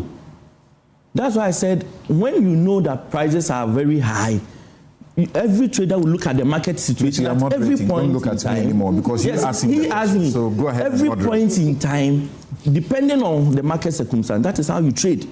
Trading is not, let's say, is not something that is fixed. So let's say your time, your period last year, you've seen the market, you've seen that production is going up. Didn't you know production was going up? You knew your production was going up. Ivory Coast production is going up. So any trader will know that within the next few months, there's a likelihood that the market will respond and prices may go down. So for me as a trader, if I've seen that and I know the price is high, I will forward sell most of my contracts. And the same way, when the market has a lot of beans, and you know that prices are around 3,000, 2,000, and you are not assured that it will go up, you try to take advantage of spot positions too.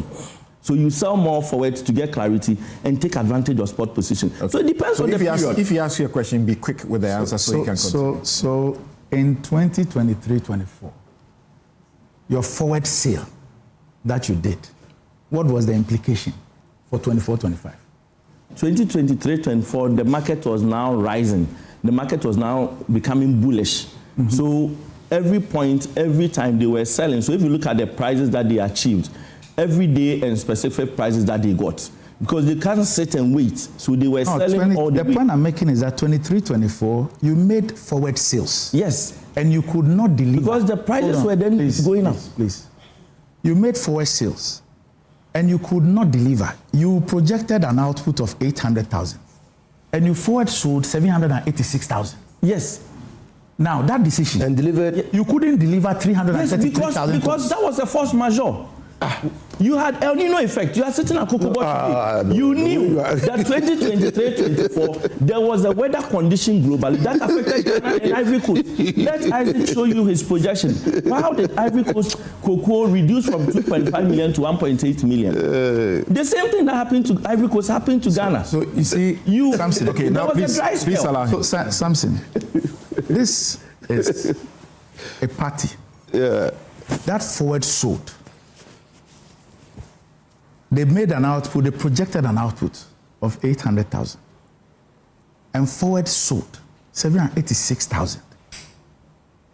Now, at the time that you announce prices, you forward sell. It is just about when the season is about starting. So are you suggesting that the El Nino occurred when the crops were on the trees and they were being harvested? That's one. Two, that decision of forward selling almost 100%. You projected 800,000. You forward sold 786,000. You could not deliver 333,000. You had forward sold this at 2,600. And you could not deliver 333.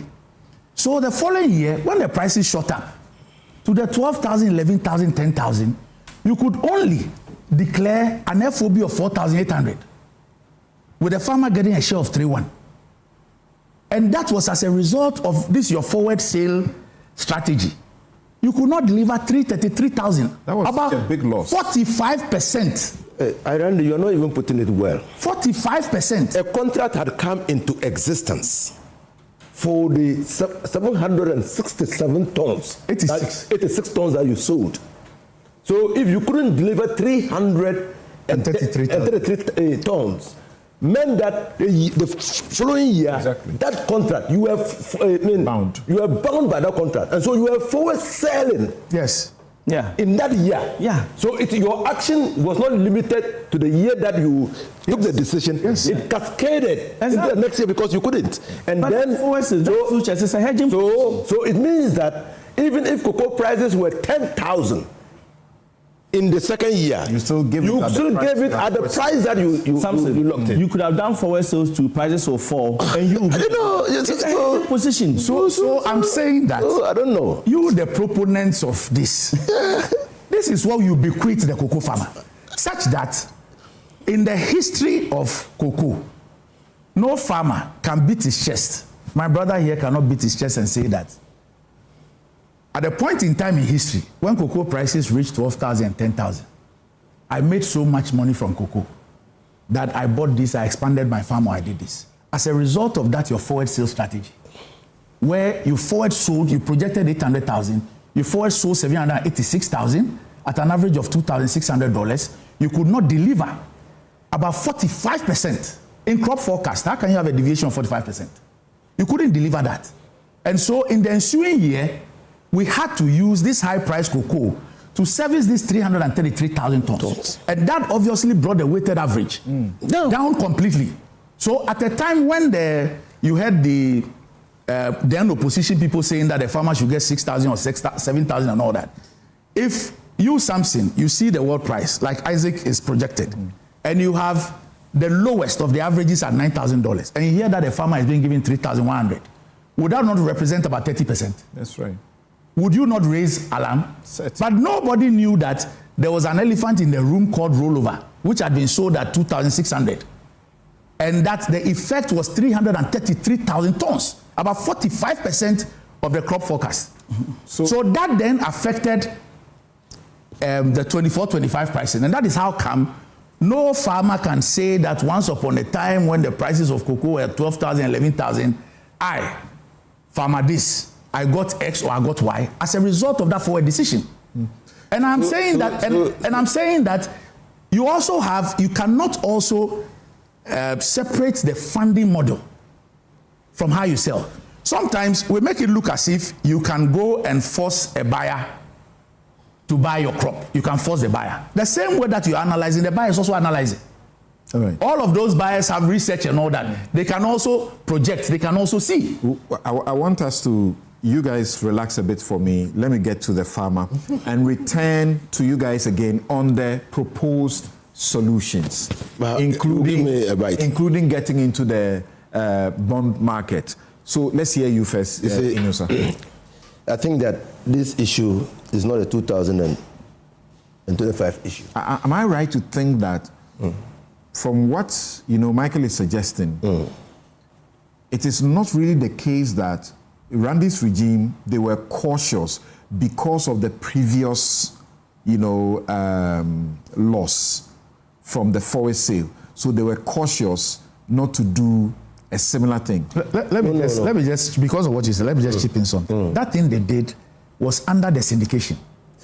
Where you had to forward sell in accordance with what you expect to raise to buy the crop. So you push an output of 800,000, you go and sign contracts for 786,000 because of what you expect to raise. As to whether your projection was founded or not founded, we can't tell. Do you understand what I'm saying? But for the first time in the history of Cocoa Board, you have a crop forecast that goes off by 45%. Okay. And that was under the syndication, the last time that a syndication loan was raised and it collapsed. All right. Okay, thank you. So as somebody who studies the market and also look at the activities of Cocoa Board over the years, this problem of Cocoa Board that has manifested did not start today. You remember the 2024 campaign? I saw you in that meeting where the vice president was asked a pointed question whether Cocoa Board was crashing. He refused to answer. Yeah. It's not a new problem. A journalist had asked the question that Cocoa Board was collapsing. And he said he didn't know where he was coming with his facts. He didn't know about it. He won't answer it. Good. But Now, it was a good position then. Okay. It was the what? It was a good position because for any company. The vice president saying that it's a good But position. now looking back, it sounds to me not answering that people had picked the signals of a situation But at the time. Possibly, People had picked the signals. He didn't have the figures then. All right. And for any institution, you look at both revenues and everything before you determine whether it's going. Okay, back let's up. hear. So what I'm saying is that people had picked the But signals. when you decide to when your cocoa bills in 2023 it becomes part of DDEP and you decide to reschedule that debt, what is the signal you're sending out? The signal is that you're broke. When Ghana declared DDEP, what happened to Ghana? Then it's not only that. What happened to Ghana? You must also look at, so first of all, we must all understand that people picked credible signals that Cocoa Board was collapsing in 2024. Credible. And the projection they just made, you can see 2023, 2024, what happened.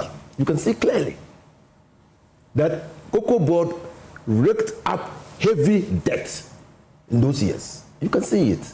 Two, you also have to understand that because of what happened, the failure, refusal, or neglect to deliver by contract affected the confidence of buyers. So they were not now ready to pre-finance the buying of the cocoa beans. That was why a new funding model came into being. That shook the market and destroyed the confidence of those who had provided stable capital. Okay?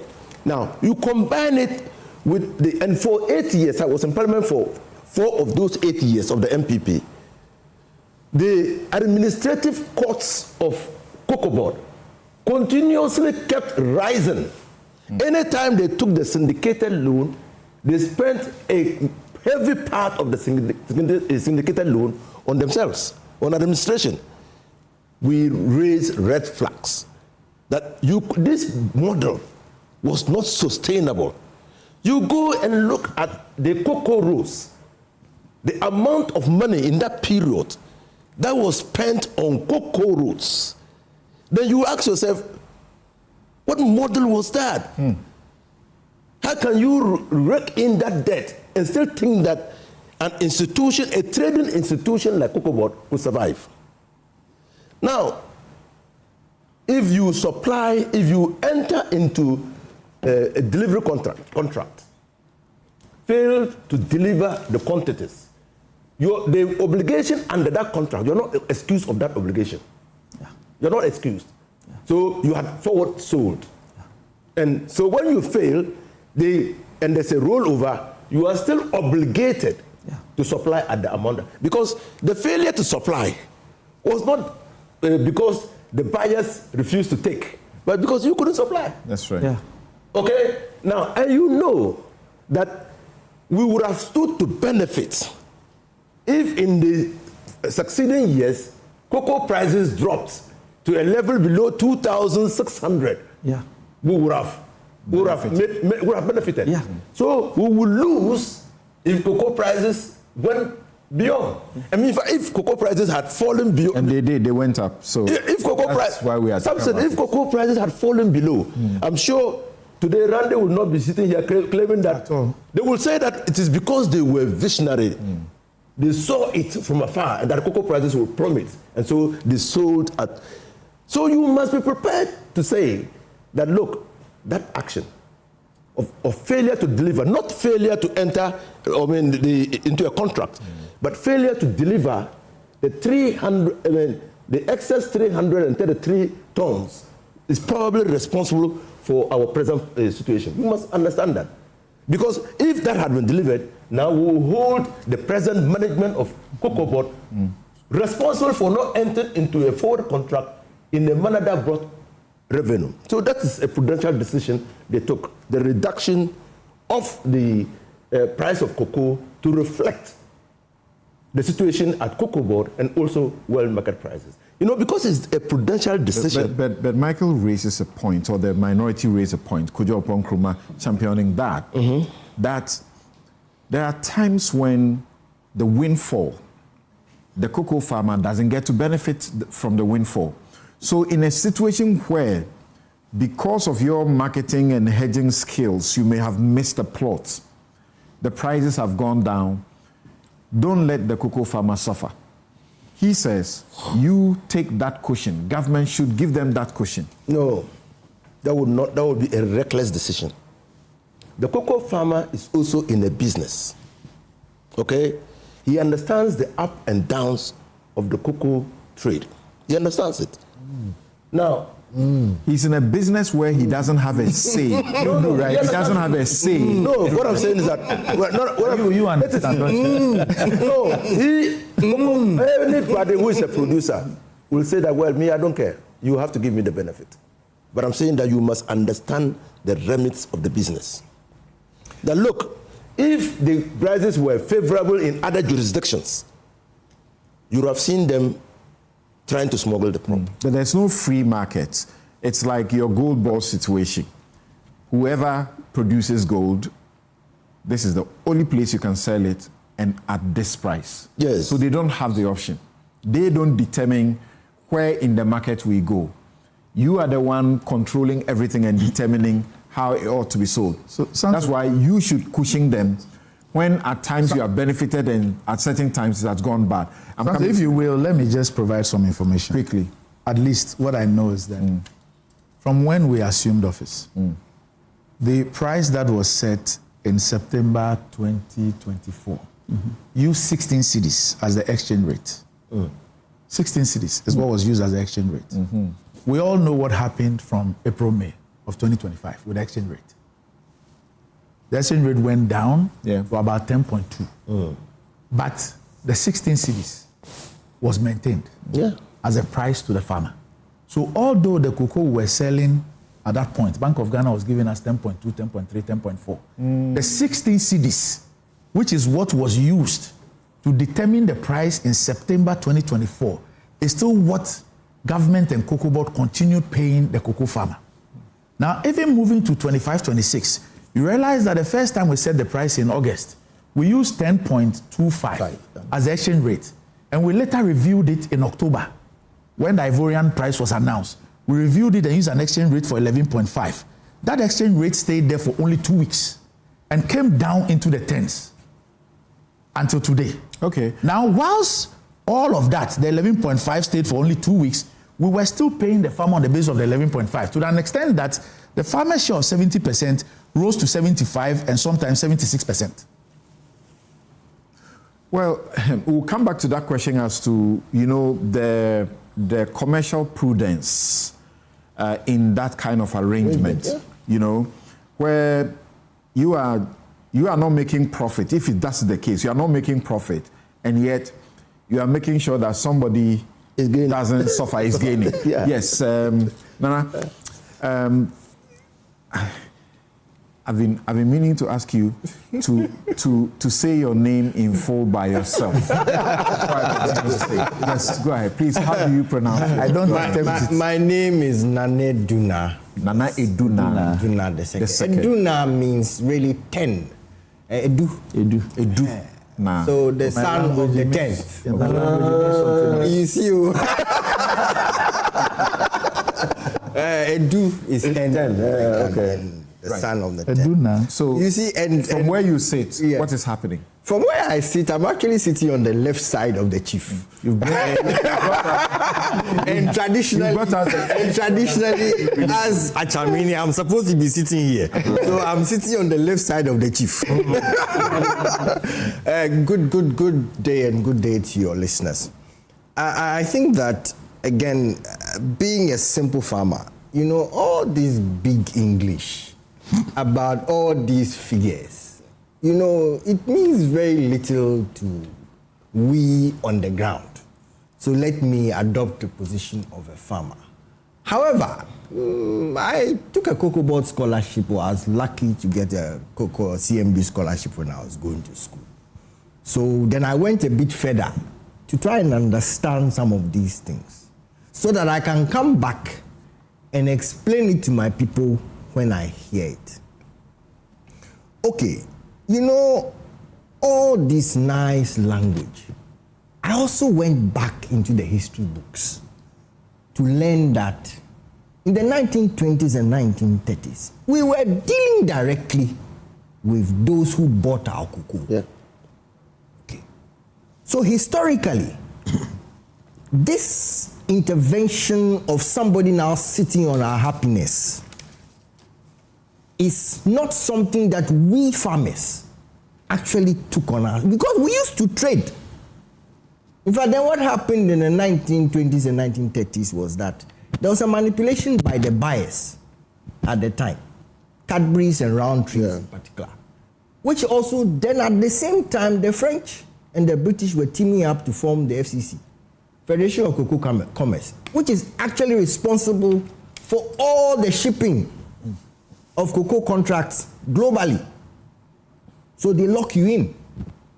Okay, so I studied some history. Then I also realized that when my ancestors were not happy with the price, they burnt the cocoa in the 1930s as a result of the resistance that they were coming up with. So I read all that. Okay. Then what did the British colonial government do at the time? Typical, divide and rule. Form a commission of inquiry. Nowell Commission came out with the findings in the 1940s. My people never signed that contract. Never. We never appended our signature to it. I'm giving you a historical account of what is happening. But they went ahead and formed the CMB, Cocoa Marketing Board, in 1947. Had nothing to do with we in our interests. It had to do with trying to find a low price for British industry, 1947. Remember also, then, the Second World War had just ended. Europe was in serious trouble. They were looking for a way of coming back. The colonies became important. They had always been important, but more so for resources. Fast forward independence. And Nkrumah smartly, okay, we've got to use this commodity to fund many things. And of course, let's even go back a bit. Look, cocoa. Achimota School, where I went to school, was funded by Cocoa Gadgets. Kolebu Hospital, cocoa money. The railways, right to Takoradi Harbour, cocoa money. You know, the foundation for this economy, cocoa. Okay. Nkrumah smartly, fast forward, 1950s, 60s after independence. Okay. Sometimes we talk about this politics about LNM and Matimiho and whatever, it's like it was a tribal. No, it was about cocoa. It was about cocoa because at the time, cocoa was such a powerful revenue, but Nkrumah also had to find a way of getting some hand in control of it. So he called and said, look, I'll give you people scholarships and whatever in exchange for you sacrificing some of the revenue. And Bafo Akutu at the time, he said, you know, you people, you're coming to tell us that you want to take our revenue. No, you're taking your own. So that was the genesis of it. Of course, then there was some violence and it became political, but cocoa was behind it. Okay, Nkrumah got his way, fortunately, visionary with whatever he wanted to do, but he didn't last long. Okay, thereafter, what has happened to our industry? And you can actually even look back again further at the trajectory of even production. 1896, we started with 36 kilos. By 1911, we're doing 20,000 metric tons. Look at the increase. That's where families like mine, who came from Ekropong, and we knew or we went in the trade, we made money. We made serious money. All right. Okay. Of course, there was the attempted manipulation right to the early 1940s, but we still made money. Good money. When you go to the big account towns, cocoa money, you meant. It's cocoa money. All these big compound houses in Bantama and Kufuidua and Ekropong and famous cocoa farms. They are associated with those wealth. With one of the first who built a story building out of pure Udum wood, the first floor. We know what wealth is. So let's fast forward to the story. Fast forward to now, where we have been made poor by now the board that was whatever, now sitting on us and now telling us what they will pay us. Look, at the end of the day, again, they talk about everything being free and surprise, whatever. The funding of including Cocoa Board salaries and whatever, it is the margin of whatever the difference is between what is sold at the landing terminal price and what is paid by the farm gate price. So we cocoa farmers are funding everything, including all this debt that has been accumulated. They will expect us to pay.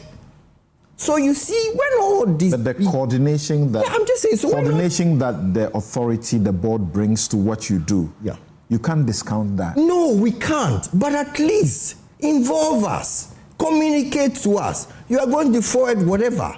Tell us. Explain to us. Let us understand. But you don't then come and ram the thing after all, frustrating or whatever, when we know how and what we used to do some time ago to make ourselves wealthy. But then you come and tell us we are poor. Then you keep our money for almost 4 months. Just a minute, can I finish? For almost 4 months. Then after that, you come and hammer us by taking, without any communication, consultation. No, that's not fair. That's not fair. You know, and you know... When you are getting the increases, you don't complain. No. But even to be fair and with respect to but the increases, after all, we deserve it. After all, at the end of the day, we are still funding the thing anyway. It's from our production. It is from the money it is from whatever we make. And two, so when the thing went to 12,000 and whatever, but they had locked us in at a certain price without even really informing or discussing. So even just the understanding of it at the baseline level, at the very least, we deserve to be informed about these things, which is why then it gets to a certain point we ask, so this board, in our current circumstance and the reduction that has come about, is it difficult for farmers to appreciate that this is how to sustain the industry? It is very difficult because, one, look, the farmer is a business. We are struggling with the cost of production to maintain whatever we need to do. The issue of Galamsey, for example, labor, because of the cost of labor, and especially in the cocoa growing areas, it's a very significant thing. So we have to compete, for example, against the cost of how much they will pay for the people going to the Galamsey. So even at the 3,600 and something, we are struggling. Now you come and ram us. But you know the reality on the market now. Why do you limit it to you come and ram us? Like it's just Cocoa Board or the government? No, but then if you're going to do whatever, then do the decrease across board. Why are you targeting we farmers alone? Then do the decrease across board. It is across board. Who is no. When I say across board, in terms of salaries, it is across board because Nana, you see this issue of consultation. I think there's a good reason why on the board of Cocoa Board you have two farmers. Can I respond to that one? No. Let him make the point first, then we get your reaction. Yes, okay. Wait, I'll come to I'll respond to that. You have two farmers. Yes. What I realized, and on all the management boards of the subsidiaries and divisions of Cocoa Board, you have farmers represented. Yeah. What I realized upon the assumption of office was that we have a lot of cocoa farmer groups, a lot. And so that then becomes a bit of a problem. You know, I never knew that my friend was a cocoa farmer until I got to Cocoa Board. And then he sent me his articles and stuff and the movie and all that. I didn't know. In fact, I didn't know that his name had changed from what I knew. So he's one of the foremost psychologists in Ghana. You know, so I didn't know that all those things are changed. But there are a lot of farmer groups. But over the years, there's a particular group that Cocoa Board has dealt with over the years. That's Kokoshi. the Cocoa, Coffee and Share of Farmers Association. But then I realized that now there are a lot of them. So I have even met about 6 of them in dealing with these issues. I've met about 6 different farmer groups. And so I decide to meet them as and when. Now, the issue that you just raised, you see, sometimes the impression is also created as if Cocoa Board plays no role. No, on the contrary. No, on the contrary. Just a minute. You know, somebody watching might think that, the farmer does everything. Yeah. And then Cocoa Board just goes to sell the thing, takes the money, and gives the farmer. Now, if you start from CRIG, the Cocoa Research Institute, which was set up as a result of this same CSSVD somewhere in 1936. It is CRIG that does all the research, that has been developing all these varieties to be able to withstand the CSSVD and all of that. They do the testing of all the agrochemicals and fertilizer. They go around the country to test the effect of all this all throughout the year. Then you also have the seed production division. Sorry, you forgot to add that Craig also developed. Yes. You forgot to. So add. you have a product development unit where people can now you have the seed production division. For all cocoa farmers in Ghana, the seedlings that they plant is provided by Cocoa Board. So Cocoa Board will nest maybe 6 million, 7 million of these seedlings, and it's on the basis of the research by Craig. And this is given to farmers free of charge. You see, this is where I object to this notion of free, because eventually we pay for it anyway. Okay. When I say free, when I say free, it's within a context. Yeah, but let me explain that. Okay. I'm just saying that a farmer is not charged before they are given the seedlings. This is given to them. You have extension services that are provided to farmers in all the 74 districts of Ghana. So the Cocoa Health and Extension Division, they do this. A farmer is not charged for the provision of that service. But this is also done. You have a situation of the fertilizer and agrochemicals that is given to farmers. Then you have the issue of the grading and sealing, which is quality. Because for where you sell the cocoa to, they have standards. If you even take the case of Japan, they go the extra mile of testing for heavy metals. So you need to provide all of this before the cocoa is certified and taken. And all this is expense that is made. You look at the warehousing, the shipping, the marketing, and the sale of this cocoa. All of that are done. The haulage of the agrochemicals, the haulage of the cocoa itself, all of this is cost. So it is all of this that is situated in that 30%. All right. So it's not as if the 30% is just for Cocoa Board's salaries. That's what I would totally agree with you. Yes. The point I make is that stop saying these things are free. All right. Stop it. No, I've said that. You see, because when you also were speaking, you also did not allude. To all of these things being a cost. Yes. Because if you do that, people will then understand why the coordination that you benefit from that. When I mention coordination, I meant all the things that come together to make the product ready for the market. Can I? You people. Universal practice. No. Can I finish? You are not going to, when you go to Ivory Coast, they are now leading producers of cocoa. You don't see a situation where the price, the world market price, is paid wholesale to a farmer. If you go anywhere, Ecuador, you don't see it immediately. The state. Can I say something here? So Nana, presently, under this circumstance, you are not getting real, are you, when you protest the reduction? That's what. No, I'm not. We are getting very real. 1, 2. In terms of, and then Dr. Randiabe mentioned very crucial aspects of Cocoa Board in terms of Craig, in terms of quality control, and I must add in terms of Cocoa Marketing Company, CMC, in terms of the management, external trade, and you know, for me, chaired SPD, I'll tell you very honestly, and again, Cocoa Board needs to be restructured if we're going to go forward. Look, the average age of the cocoa farmer is 64 years. The average age, and that is a real problem, and we can talk about that in the reforms going forward. look, at the end of it, those shed and those SPD, all right, and those. I need us. I was hoping that we could terminate on the hour. Okay. Because I wish I could do that. I've two other guests who are joining us for the other subjects, but they will also comment briefly about this cocoa matter.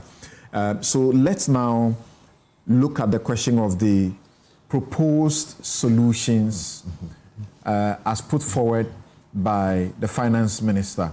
And please, let's project the slides on that as well. Automatic producer price adjustment, issue cocoa bonds. I'm not too sure issuing cocoa bonds is going to really work, because as we understand, some banks have suffered, greatly over this. In excess of, is it 2 billion Ghana cedis that has had to be written off, in the previous situation. Clean cocoa boards books, at least 50% of beans to be produced, processed locally. Streamline cocoa boards cost, and then no export remainder of off-season. Randy, explain this to us. I was just going to say... explain this to us briefly, and let's now get you into to explain whether you think this is the solution. Then I'll bring in Oliver and Vera briefly to round up this segment, and then return to the next two topics. Yeah.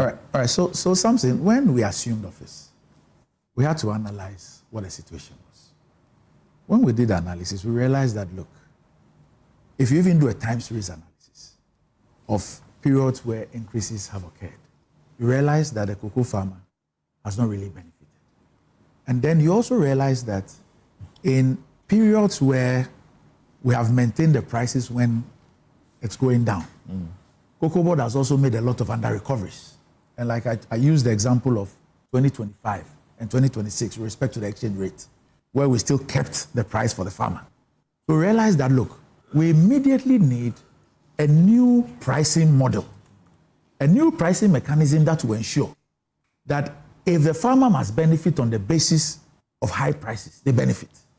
And then we also have a situation where if the prices are not good enough, Cocoa Board also doesn't rake in debts under the guise of under-recoveries. And the petroleum downstream sector was in this situation many years ago until a decision was taken in 2015 to bring in the deregulation of the prices. And so we believe that we needed a system like that, a new pricing mechanism. Now, when we also looked at the funding model, we realized that, look, if you look at the syndication and you look at this bias funding model, first of all, look at the bias model which we had inherited. We had said, and I had granted interviews and said same, that we do not expect this funding model to go beyond 25-26.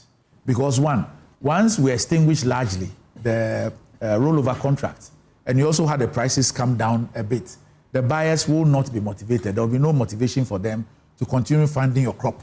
And so we needed a new funding model. Yeah. Now, if you look at the two models, from the syndication to the buyer-funded model, you would realize something interesting.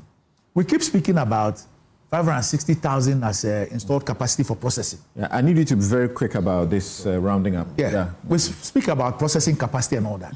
But if you have funding models, that ensures that you collateralize your raw beans. Sometimes in the case of 2023-24, you collateralize close to 100% of your raw beans. What is then left for local processing? So you are just talking about processing capacity, but your funding model itself, your financing of the crop itself, does not allow you to be able to provide the beans for processing in Ghana.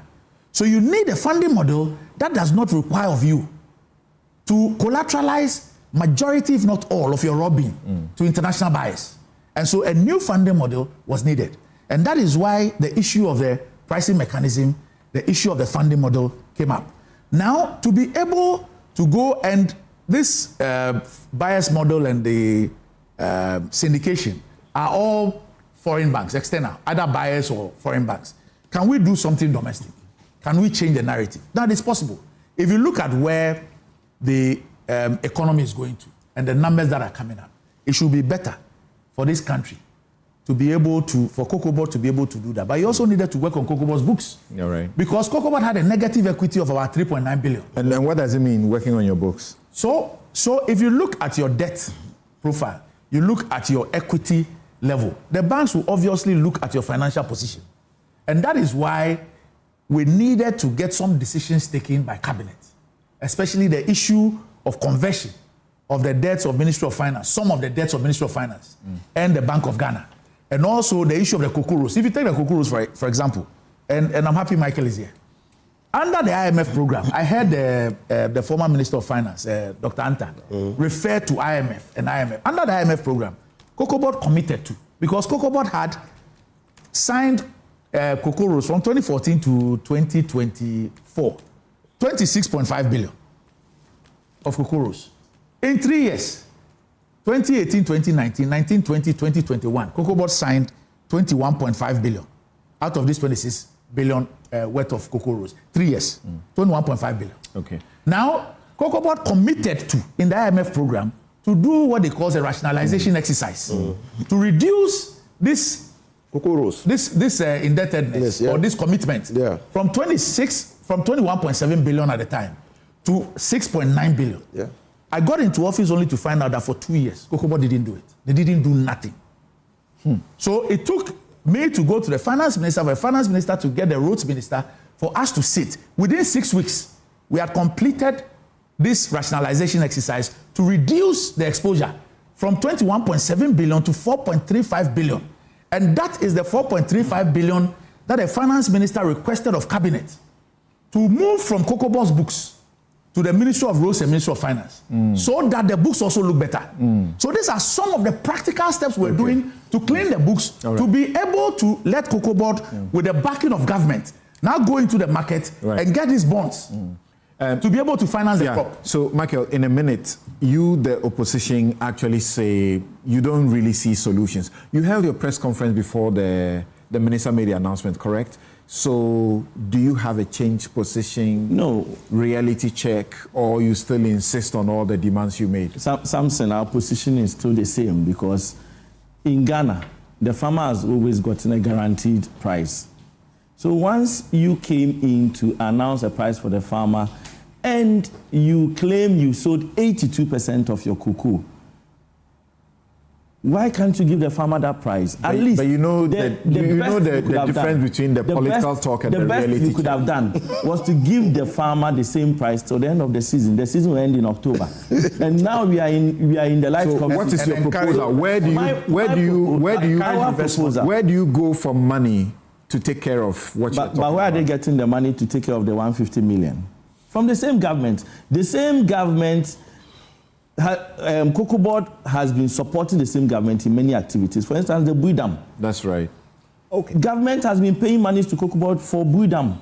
So government knows that at every point in time. What do you mean by the Bui Dam? Bui Dam, COCOBOD uses collateralized cocoa to pay for. And the Minister of Finance pays COCOBOD. Exactly, that's what I'm saying. So what government pays. It's like government is buying cocoa from you. What are you doing? Okay. What are you doing? Even the road sector alone. Exactly. A lot of things that COCOBOD is doing. COCOBOD has done a lot for government. So if government is coming in within this short period, from now to October, to support COCOBOD, to support the farmers, then after the new season, the October season, which will be coming, we can then all sit down and say, okay, the prices have dropped. So this is the new situation. But as it stands now, reducing the price from 3,625 to 2,500 is a no-brainer. And you know what is quite interesting is listening to Dr. Randy Abbey and Inusaf, Honorable. No problem. I'm flabbergasted because how can you sit here and continue to say, oh, you created a rollover as if it was intentionally created when you know that there was an El Nino effect. which is a dry spell. And it is because of that El Nino effect that made prices go up. If the El Nino effect had not happened, prices will not go up. Okay. When you know, Dr. Randiabi sat here and said they use 16 cities to price 2024. When you know it was 15, I didn't say you said they. Yes. You said and the part of your demand, and your part of your demand, even if it was 15. So you know it was 15. No, I'm saying. So why do you use 15? No, hold on. Most of the figures you churn out. Mike, the part of your demand for his removal, the part of your demand for his removal, what's the basis and how does that resolve the problem? Randiabi came into office. First of all, he took a decision not to sell for it. Yes. What is the meaning of this? You were supposed to give the mandate to. What is the meaning of this? How did we sell it to 2%? And then we got into the situation we are. How did we sell it to 2%? Apart from that, you come out. How did we sell and announce that Cocoa Board has 50,000 metric tons?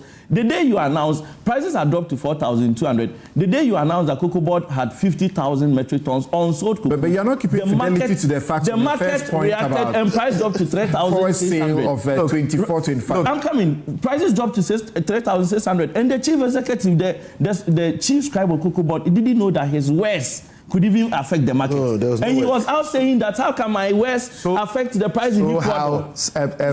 For a chief executive, you didn't even know this. I think it's important for me to address this issue in 30 seconds. Look, the price dropped up to 4,200.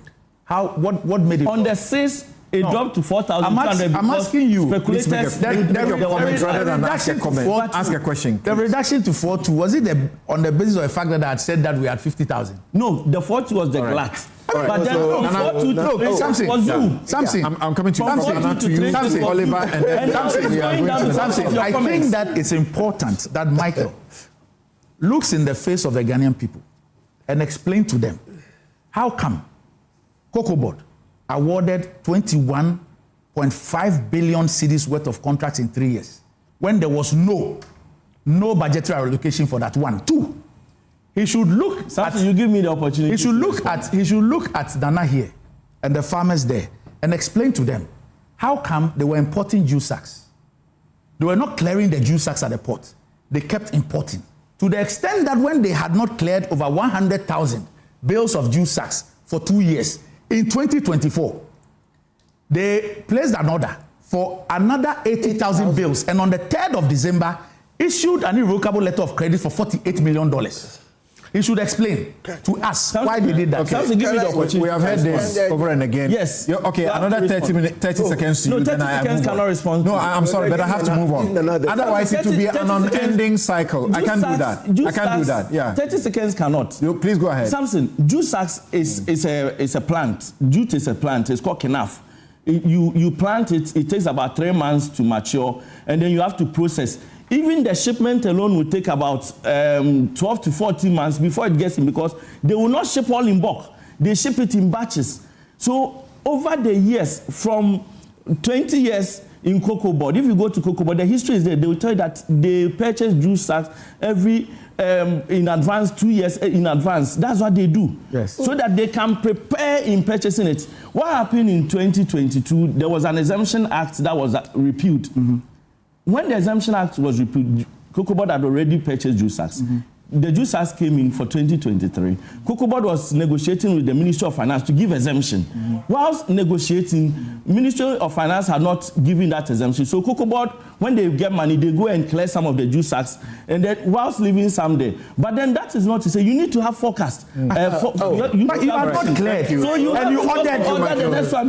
Thank you, Michael. In case they give you exemption, you are not cleared. You ordered. You are not cleared. You ordered for 3 consecutive years. Did they leave all the juice sacks? Over 100,000. If you like, don't clear for 2027. Thank you. Since you are claiming, that there's enough juice sacks, don't order for 2027. Michael, thank you. And let's see what will happen. Michael, thank you. Don't order. So I'm challenging you. Don't order. No, it's okay. Thank you very much. Nana, it feels like Michael should have been working at Cocoa Board. You see, a quick disclaimer. Except that it would have been said that he was working there. Family, He was working there. He was working there. I never even stepped foot there. His dad was the boss. His dad was the boss. So he was getting contracts. Family. He was getting contracts. Yes. What's your solution? He was getting quick. Me, never. Thank you. What's your solution, Nana? Quick disclaimer. Maybe you are doing it now. Quick disclaimer. Nana, what's your solution? Quick disclaimer. Cocoa is a business. I'm a farmer and an entrepreneur. And as long as we continue politicizing our cocoa, we will have this challenge. It just responds to some of the solutions that have been advocated. Honorable former minister said that Cocoa Board is a trading institution. I want to ask the question: is Cocoa Board a regulator? Is Cocoa Board a trading institution? Is Cocoa Board a price competitor? Is Cocoa Board a price setter? What is Cocoa Board? Your solution? One of the solutions is that we should really scale down Cocoa Board and redefine exactly what they do. And I would prefer that they stay as a regulator. Scale it down. What's that? What are the numbers there? Exactly. And I think that how much does salaries affect what you are doing? I think that the IMF has, and in the World Bank have actually pointed out some of these things. They should actually focus on delivering them. All right. Another important aspect is value addition, because of course, if you are producing a crop, you have to be able to utilize it yourself to add value to them. So value addition, there's a talk about 50% processing. But how much of that processing is really done by local Ghanaian companies? Very little. If anything, we are locked into foreign issues, etc. Plus, number 4, very important. So we are projecting Ohini cocoa. Yes, number 4. The fine stuff. Yes, we do a number of. I mean, producing stuff from cocoa is actually fairly simple, especially if you don't go down the expensive. So what is this? Tell me about this one is a joint concept with cocoa wine by Volta Winery and Ohini Cocoa. So this is cocoa. This is a cocoa wine. Cocoa wine. Yes, we have energy bars, we have a husk tea, etc. We have sweetened nips, etc. Okay. But I'll speak to my brother Randy about that. I think the last important point I wanted to make was that we should really look at this free zones concept, especially in relation to cocoa, because it is completely anti-competitive and it destroys the local industry concept. All right. Yes. So first of all, I think that the reforms are well intended. Even the pricing at the initial stages was a statement of intent that, look, with conditions remaining constant, this is what we were going to pay to farmers. But clearly, things have changed, and so we require a new, outlook. We require a new performance criteria. We require to deal with matters differently. The reforms come in three or four sectors. It tackles structural inefficiencies. And there are a lot of structural inefficiencies in the Cocoa Board. And so if you are able to tackle those structural inefficiencies, you should be able to put Cocoa Board on a sound financial footing. Now, we also look at the financial management. There are a lot of monies that are going into areas that clearly are not tangential to the work of Cocoa Board. And so you need to look at that and scale it down. And that's what the reforms are talking about. And also, like Nana has said, when farmers, I'm also a farmer, but I'm into grains. I mean, when farmers sell to government, what they need is their money. That's all. I mean, if you don't give them their money, I mean, it reduces, it saps them. That's why it's no little wonder that the average age of a farmer is 64, because the youth will not see any attractiveness. The new funding model, new pricing model will fix this. Good. Forever. Good. Fix this. And the overall is to bring some level of confidence in sector governance. Impunity must stop. I mean, people must be held accountable. Okay. For their especially the boards, the past boards, including the farmer members. They must be held accountable, because including the farmer members accountable, they must will continue to thrive. Look, I tell you, I was the chairman, a ranking member of the Constitutional, Legal and Parliamentary Affairs Committee. Cocoa Board, when it was established as a trading company. Why? We did that because we needed the foreign exchange. And so we had to aggregate the cocoa, sell, get the foreign exchange. When the Nana Akufo-Addo came, the first act was to do what? To move Cocoa Board from Minister of Finance to Minister of Agriculture. I must add that Cocoa Board must also... So I will do this, and then I'll take a quick break, return, we'll hear from Oliver on these matters as well, and then we'll proceed on the next subjects that we have to deal with. But Valentine certainly is here again. And Hefsy's Gifts has sorted you out. They have you completely sorted out. For all your luxury and affordable gifts this Valentine, contact Hefsy's Gifts on 055 554. I'll take that number again, 055 594 0022. I'll take it for the last time. Contact Hefsy's Gifts on this number, 0555 94 0022 to place your orders. Hefsy's has available red roses, fresh flowers, luxury hampers, chocolates, cupcake, and candle bouquets, spa sets, and so much more. You can locate Hefsy's behind American House, East Legon, Accra. Follow them on Instagram at Hefsy's and call or WhatsApp to the number I just shared with you, 0555 94 0022 to place your orders now. Hefsy's, all you need to make your Valentine truly special. We'll be right back.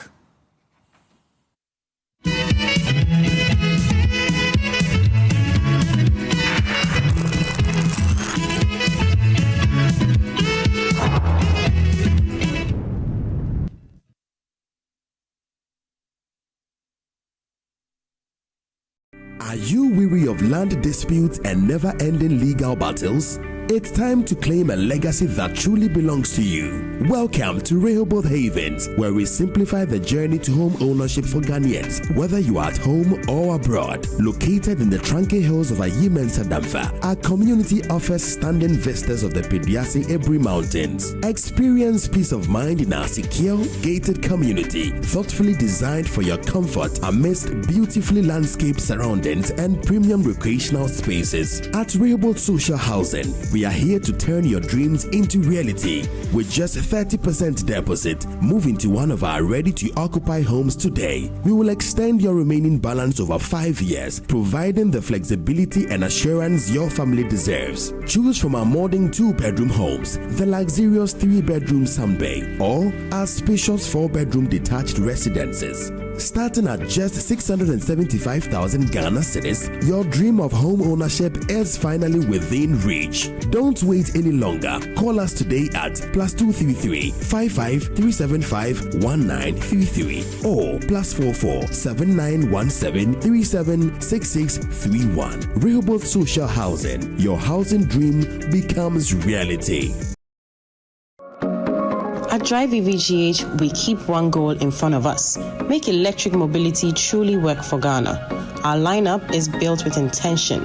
We offer electric vehicles that perform, endure, and fit real lifestyles. Whether it is a compact city EV, a practical everyday model, or a premium electric SUV with power and comfort, our range gives drivers clear options without the confusion. Every vehicle is thoroughly inspected and prepared to deliver value from day one.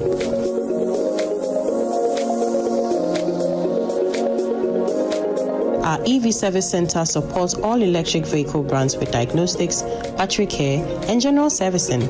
It is expert support designed to keep every driver moving. With XCharge EV, our expanding charging network at key locations across the country, making every journey predictable and reassuring. Drive EVGH, the standard for electric mobility in Ghana. Excellent furnishing in a real estate business is a great deal for survival. My struggles as a young estate developer were cut short when I discovered Fenart Ghana. With quality furniture made from the finest woods and amazing after-sale service, Fenart Ghana changed my story with every single home I built. Fernat. It's a one-stop shop that serves the interests of clients with a variety of living room and dining sets, solid wood kitchen installations, wardrobes, doors, cabinets, beds, pergolas, floor parquets, and many other wooden products that will last a lifetime. With Fernat Ghana, all clients are offered the opportunity to customize furniture to their specifications, and the smile on their faces says it all. Thanks to Fernat, now your home can look beautiful with furniture that would last for generations. Visit Fernat Ghana today and share my story. Locate us at Yaniba Estate, Osu, Accra, or call 0303 966085 or 055 278 4097. Think wood, think Fernat.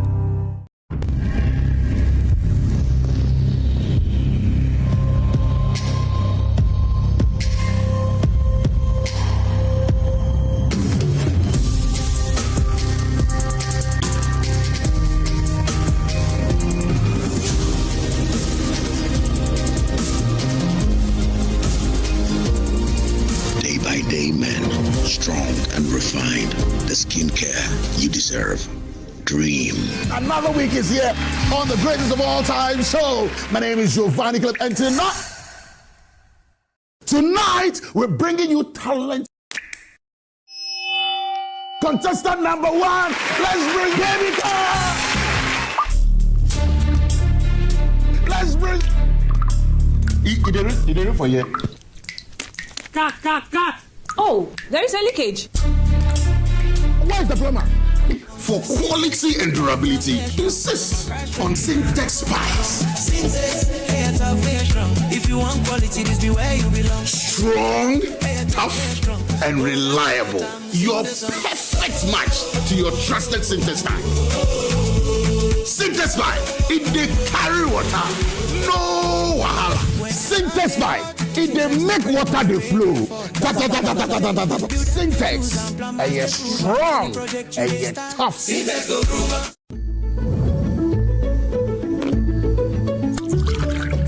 What juice are you taking? This is Koa Natural 100% cocoa fruit juice. Can I have a glass? Of course.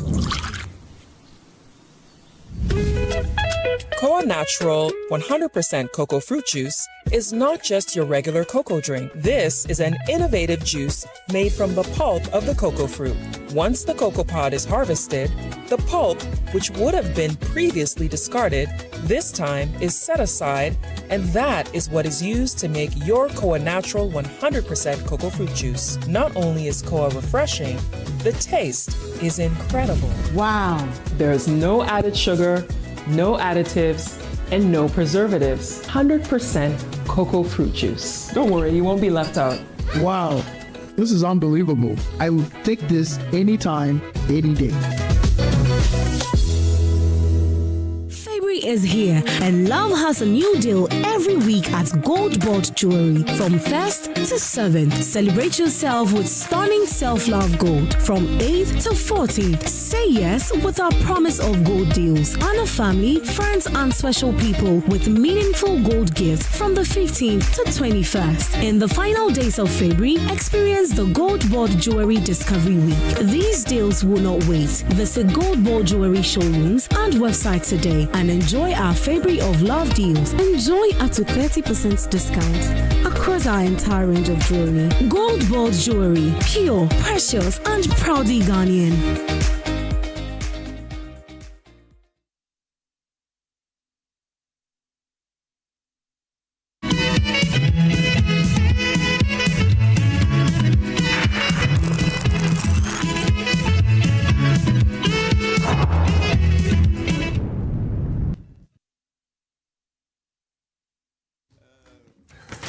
You're welcome back. This is Newsfile. It's your most authoritative news analysis platform. And here on Newsfile, as always, we put Ghana first. I have your tons of messages. I'll be sharing them with the rest of the world. This show is brought to you by Bank of Africa, as strong as a group and close as a partner. MTN everywhere you go. Ashesi University, educating ethical and entrepreneurial leaders for Africa. Robert & Sons Optical Services, your comprehensive eye care service provider for 33 plus years. My Way Insurance, dial *165# on MTN to join My Way today. Syntex Tanks is strong, it's tough, and Safari Valley Eco Park, bringing you closer to nature. Gold Board Jewelry, Pure, precious, proudly Ghanaian, core natural juice, 100% cocoa fruit juice. Malcolm, your #1 shopping destination. And Waylead, your trusted home builder, as well as Bethel Dental. The smile starts right there at Bethel Dental. Thank you very much. And it's Valentine's, so make someone, put a smile on someone's face, make them feel good. You can actually get Habil's Couture for them to do a good design, of kaftan or any outfit you want for your loved one. You can call them 0200 84 1988. Habil's Couture, 0200 84 1988.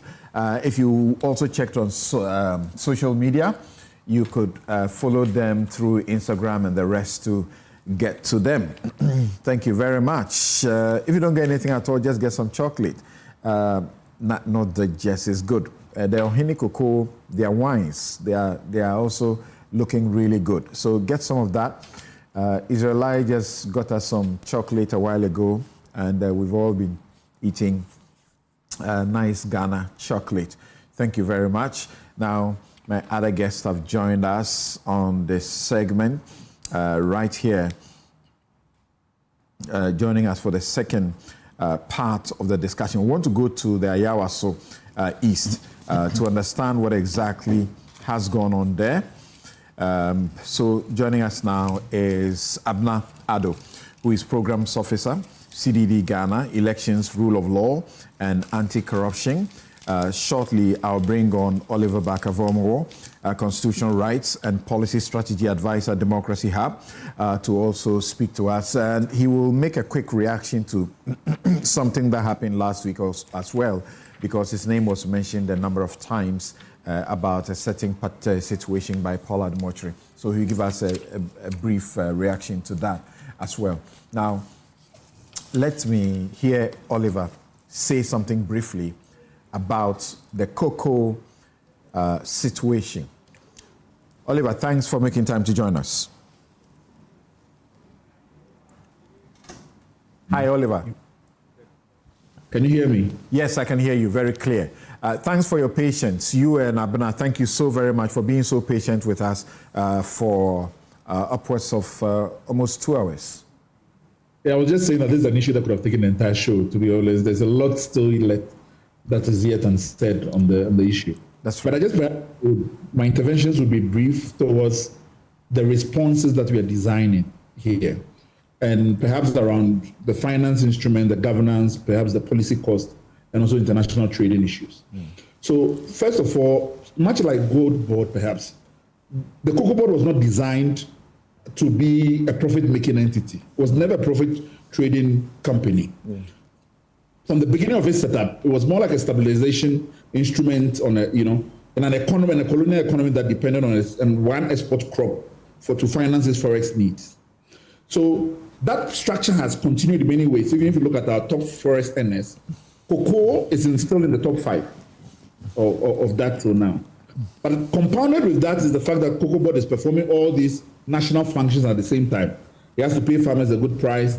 It has to bring in the foresters to support the city, finance inputs, roads, social programs in all the cocoa growing areas. Then you still use it in a sovereign borrowing arrangements continuously. So going forward, we need to be able to assess the reforms that are being talked about, whether or not they do all of these things. One, the finance minister has spoken about the debt part. So there's still going to be continuous debt accumulation. If the decision is that going forward, the approach is that a lot of the debt that was on Cocoa Board's books will continuously now be shifted to central government, then perhaps that gives an indication of maybe that's how we want to do it going forward. On the governance issue, the administrative overheads is still a problem that has always dogged Cocoa Board. And hopefully the new law that they're talking about limits how much they can, because you can't continue to borrow and spend that administratively. So if the law is going to set maybe 10% or whatever percentage, it's something we need to deal with. The contractual overcommitment, as we're talking about in this, over 27 billion in cocoa roads, you're overcommitting the entity in terms which it cannot adequately pay for. And that's something we need to discuss and think about. Then there's the policy costs, which I don't know whether we haven't, sufficiently dealt with. Like these issues about the Cocoa Research Institute, these issues about the Cocoa Roads Institute, all the other ancillary things the Cocoa Board is doing, whether it continues to do that on its own books or the government takes that, that's also something that we need to deal with long term, which I don't think has been sufficiently dealt with. But perhaps the bigger part of the issue, we must understand that we are still an economy that is dependent on the global market. So that the market volatility is a huge part of what we are not able to control. So the buyers continue to control. Speculation is half of the problem. This is what the Ghana Cote d'Ivoire Cocoa Initiative was supposed to solve. They were trying to create like an OPEC-like infrastructure to have more control. And how much of that we have been able to do needs to be assessed, and our ability to coordinate with Cote d'Ivoire and other cocoa producers to have better control of the market would serve us long term. If not, we'll continue to be reactive to the volatility issues.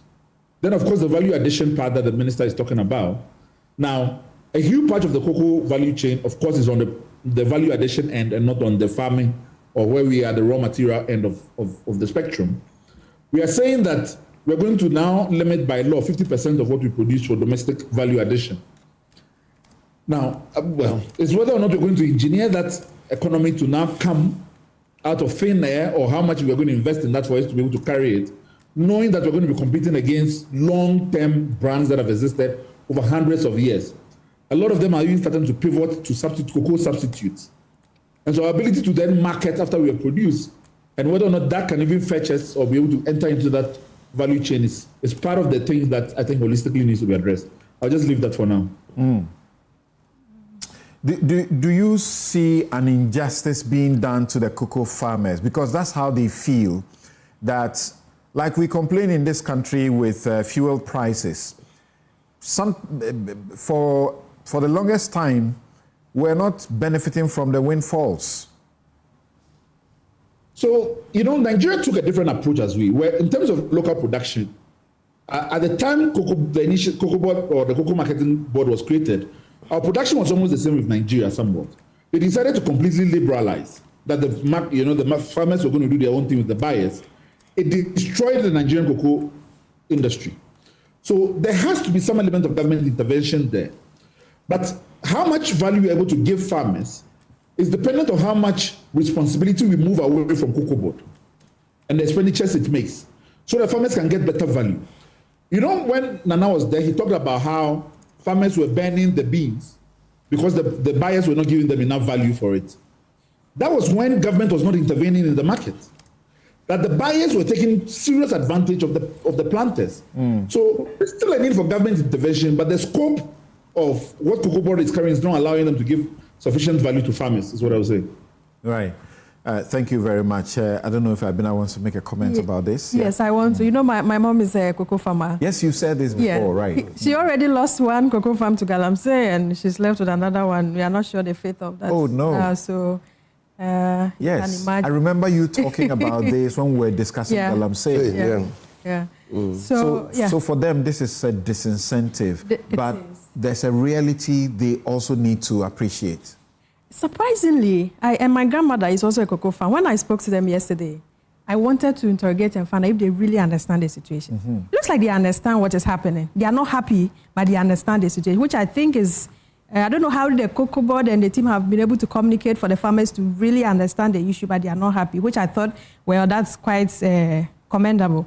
From governance perspective, from the briefing the minister did, realize that Cocoa Board is spending way beyond their mandate, their core function. And this is where I think we need some oversight in the things of Cocoa Board. We shouldn't just allow state institutions to do what they are doing. And it comes in with our own state enterprises. I think we've had many concerns. CDD has done a lot of work around state enterprises and how we manage our state enterprises. And so for me, I like it when the minister said there will be forensic audit. The forensic audit means that we are moving from it's not just a policy failure, it means that there might be some wrongdoing.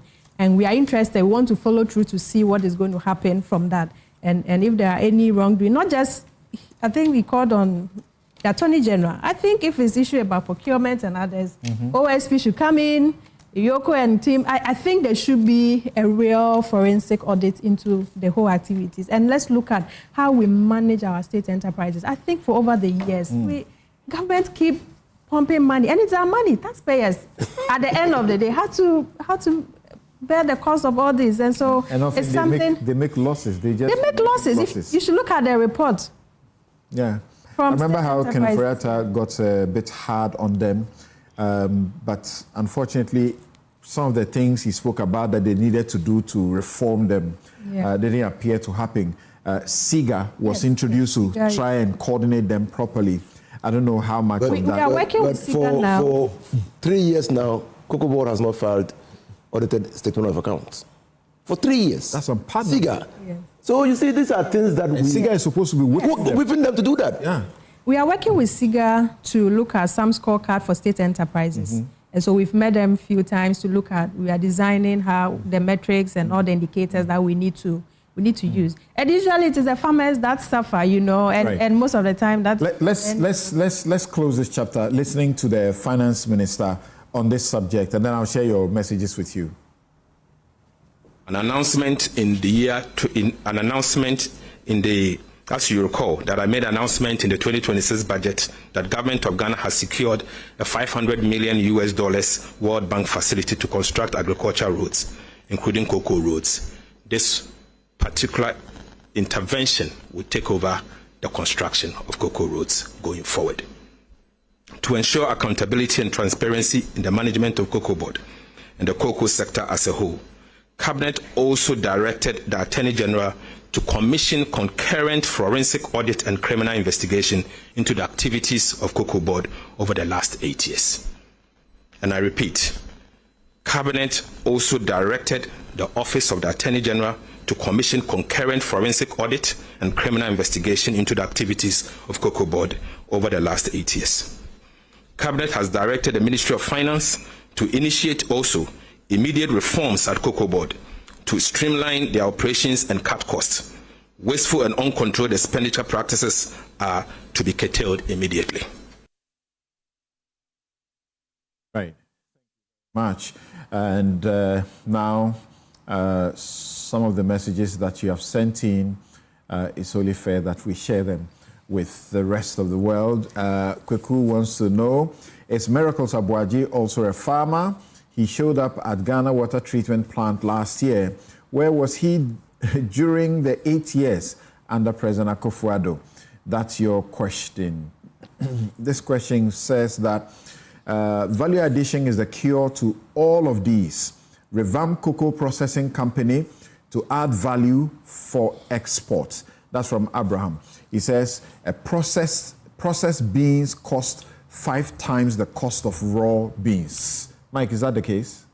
Processed beans cost 5 times the cost of raw beans.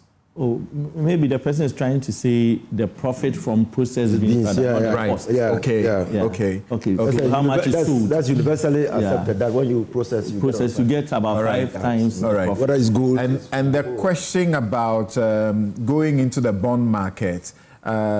This other person says that during the DDEP, there were investments that were converted into bonds, and Cocoa Board has defaulted on repaying these bonds, effectively suffocating the banks involved. And still, they say they want to return to the bond market. The question to ask is, who will buy these bonds? When they are already indebted to banks to the tune of over 2 billion, which the banks have all impaired, thereby disallowing the banks to pay dividends to their shareholders as a result of that. Okay, so the situation goes beyond just the farmer, but the shareholders of banks that invested in the cocoa bills. So let's also look at that situation. That's from one of our viewers. Nana Siojuri says, in as much as cocoa farmer has today received haircut from the John Mahama government, why has the CEO and deputies also not received salary reduction? In the media tour by the CEO Randiabe with media soiree for some selected journalists, he talks of debt accrued, yet he bought... okay, I cannot confirm the things you are saying. This allegation that you are bringing up with figures and particular items, I will not be able to share that with the public. Thank you very much, Nana Hesi Ojuri. I don't know them for a fact, and he's not here to be able to respond to them. Is the reason I won't share them. Then this is from Alfred Kumi, Adenta Kumi. He says, okay, that when someone is talking, please allow them to talk rather than making interjections. But Adenta Kumi, you are very familiar with this. A bit of that is okay, it's allowed. Prince Henry Koforidia says, the initiative taken by the NDC government to help solve the problem of cocoa farmers will go a very long way to help our cocoa farmers and Ghana at large. The cocoa farmers are happy with the initiative taken by the current government. Really, for the nano minority, they should continue doing politics with everything, and this will keep them from keep them in opposition for a very long time. All right, thanks for that view you just shared. And a cocoa farmer actually sending me a message from his cocoa farm. Mr. Dubois says that my poor cocoa caretaker returned to a poor, a poor man's retirement for him. And he says that the structure of Cocoa Board is no longer tenable. The colonial government did better than we are doing. Cocoa Board, as it stands now, is not fit for purpose. My grandfather was a cocoa millionaire. Most of the mansions in Ashanti, Western, Eastern regions were built from cocoa. The only way is to liberalize the industry, like Indonesia, and Cocoa Board should be downsized to research institutes. People have cut down their cocoa farms in Agogo and planted plantain, which they are sold for cash, not credit. Okay, he's got a lot more to say, but he's got a long message. I'll end it there. Okay. Okay, that's fine. This one says that it's from Master Planner Junior, Policy Analyst Kintampo, and he says a great education by Honorable Michael Edu. In 2016, the world market price of cocoa was around 3,000 per metric ton, but it reduced by 40% in 2017, which was sold around 2,000 per metric ton. Regardless of this reduction in 2017, President Nana Akufo-Addo maintained the prices for the Ghanaian cocoa farmers. This is prudent management of cocoa sector. It's clear that this government is clueless and heartless. The cocoa farmer deserves better. So pay attention. I'll read just about two more. You can see I'm trying to read as many of your messages as well because you complain about that. Anderson Jr. says that, does Cocoa Board have a dedicated research and business development unit? What were its market research findings during the period under review? Were any reports submitted to the board recommending early interventions? Furthermore, with the growing number of cocoa producing competitors globally, does Ghana and Cote d'Ivoire, does Ghana and Cote d'Ivoire have a formal bilateral arrangement on cocoa pricing and joint marketing? As neighboring countries and leading producers, it may be timely to deepen economic cooperation in the cocoa sector to strengthen pricing power and curb cross-border smuggling smuggling. That has been done. That has been done. Yes, that's the Ghana Ivory Coast Cocoa Initiative. Right, and a very significant person sensing this one, in leadership, but currently not in leadership, says that I wish to make an appeal through your respected program for government to reconsider the reduction in cocoa producer price for the following reasons. Cocoa was set up, Cocoa Board, I think you mean, was set up specifically to protect the unsophisticated cocoa farmer from the vicissitudes of world market.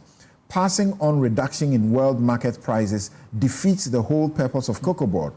In good years, Cocoa Board was required to set funds aside to support the prices paid to farmers in adverse years, or adverse years, you meant. The workers of Cocoa Board who depend on the produce of the farmer are not getting a reduction in salaries. Cocoa farmers are among the poorest in our country. Few in any cocoa farmers earn the annual salary of even the lowest paid workers in Cocoa Board. Cocoa farmers are among the most taxed in our country, earning 70% of their produce price over the years. If cocoa farmers had a proper trade union, nobody could dare touch their income. Their lack of effective unionization should not work against them. For the above reasons, we should allow them, we should not be taxing them as we are doing. All right, so thank you very much for your messages. Okay, so some messages have been put on my production platform, but my WhatsApp is freezing. Now, let's hear what happened in Ayawaso East. If you give television sets to people, what is wrong with it when you gift things to people? Is this the first time I'm gifting things to people? I have been, those of you who know me, know that every Christmas, every occasion, every instant, I have put down 2.5 million to give free loans to people.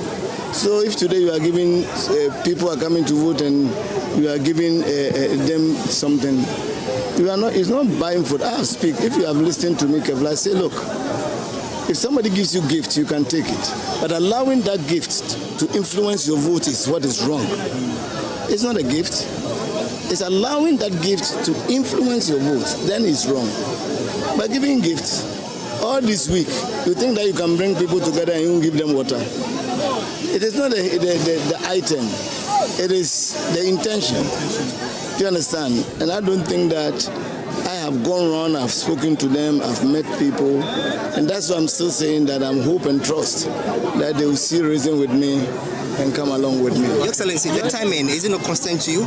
The timing for giving the gift that you just mentioned, if indeed gifts actually happen, is the timing not something that you should worry about? Timing of what? The timing at which these gifts were given. As you are talking now, if I give you gift, won't you take it? Your Excellency. Do we have time that we give gifts? Your Excellency. Long and short of the report was this, that inappropriate conduct was exhibited by virtually almost all the candidates. Even though you cannot establish, because the candidates were clear that what they did was in light of motivating of delegates. We believe that that was inappropriate. Ideally, we should have an annulment of the primaries. However, the committee also acknowledged that there are real obstacles that make it difficult for us to do that. One, the party's constitution does not have a provision for an annulment of election. Two, we are time-bound because we need to be presenting a candidate by tomorrow to the Electoral Commission. So given these difficulties, and also there are legal challenges that could be mounted by whoever won, we have no option but to present Baba Jamal, who actually won according to the Electoral Commission declaration.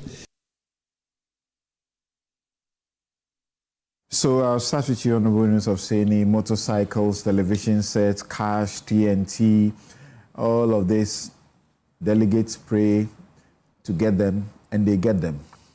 This time, it was flowing like like rain in Ayawaso East, and we're seeing them on television sets. Look, I've seen these things over and again in all the parties, but it must stop at a point. Why is it that your committee, you didn't give us a sense of the reset agenda that this government is embarking on. The president issued a statement to recall Baba Jamal, but the recall was, I think that was belated. Once he put himself in, he should have been recalled. You wait until he wins and there is controversy, then you recall him. Then the statement is issued that sanctions will be taken. The majority in parliament also issue a statement and say, annul the elections. And everybody gets excited that we are getting a sense of what the reset really means. Not knowing that was just premature, jubilation. It was not premature. And let me once again say that what happened in the year also was a difficult situation. Everybody in the party took a position on that. And that was why they set up the committee. The president also condemned, if you want, what happened in Ayawasu in the letter that withdrew or recalled Baba Jamal from Nigeria. The parliament also deprecated what was happening in Ayawasu, West Wigan constituency. Ayawasu is constituency, and so it is important to put it in a better light, in a light that shows clearly that the party as an institution, parliament as a body, the presidency as head of government took a stance against what happened over there. This is the first time ever that a political party has publicly taken a stance, or the presidency has publicly taken a stance. The Bible says that the end of a thing is better than the beginning. Yes. We are not interested in the beginning. So let me state categorically, as a lawyer, let me state categorically, and you know, that the self-authorizing act of a political party, in this case to annul an election, can have political force. But you must also, as persons or as a body, establish that force, political force, on a legal, rational basis. It also must have a legal, rational basis. And if it doesn't have, you compound the problems. You might be attempting to solve a problem, but you invite many other problems. So we have found as a fact that 4 of the 5 candidates in Ayawaso distributed some goodies. They were material and monetary inducement. And Baba Jamal, it is not the intention. The fact that you gave is that element of inducement. Yeah. That is it. The fact of giving consequent upon an election primaries is that element of inducement. He actually tries to rationalize the timing when the gifts are given. Well, so as a committee, we were not moved by that rationalization. He rationalized it before us, but we're not moved because you came back from Nigeria to contest. And in the contest, you gave out things. When you were in Nigeria, you didn't send TVs to East Wigan constituency. So we were not moved. Okay. One of his, I think the lead for his campaign team said that Baba knew nothing about it, but there were people who loved him who came together and brought that surprise because on the day of the election, they got panicky because other people were also So, like I said, so again, the committee found as a matter of fact that the only reason Baba's name is prominent is because of his status, the recall by the president, the fact that he's a public officer. He also won the elections, so he had some kind of sympathy from other people because he won. Because almost all the other candidates did exactly the same. Okay, so some distributed motorbikes, some distributed TVs. Ice chess, laptops, clocks, what, rice. So we found all that. But you see, that's why I asked for Oliver when I came here. I've been reading Amita San's The Idea of Justice. And I said, look, so will justice be served? But this was not in the report. If 3 people have done the same thing, one of them has won, and you're punishing the one who has won, will justice be served in that matter? That was just an idea that came to my mind. But why couldn't you punish all? How do you punish all? We're going to do an annulment. Annulment will only mean that the winner is no longer the winner. And the people will lose their membership. That's also possible. Yeah, so, but that is a matter that the party will take up. Okay? So what do we do in the circumstances? So we looked at all the pervasive occurrence of vote buying, inducement, monetary inducement, and sharing of material items. We thought that compromised the integrity of the process, the elections. We thought that there was a likelihood that the elections did not throw up the person who ought to have won, fairly and freely. And so we recommended that the party could annul the results. But we drew attention to the legal hurdles that they have Which are that? Which are number one.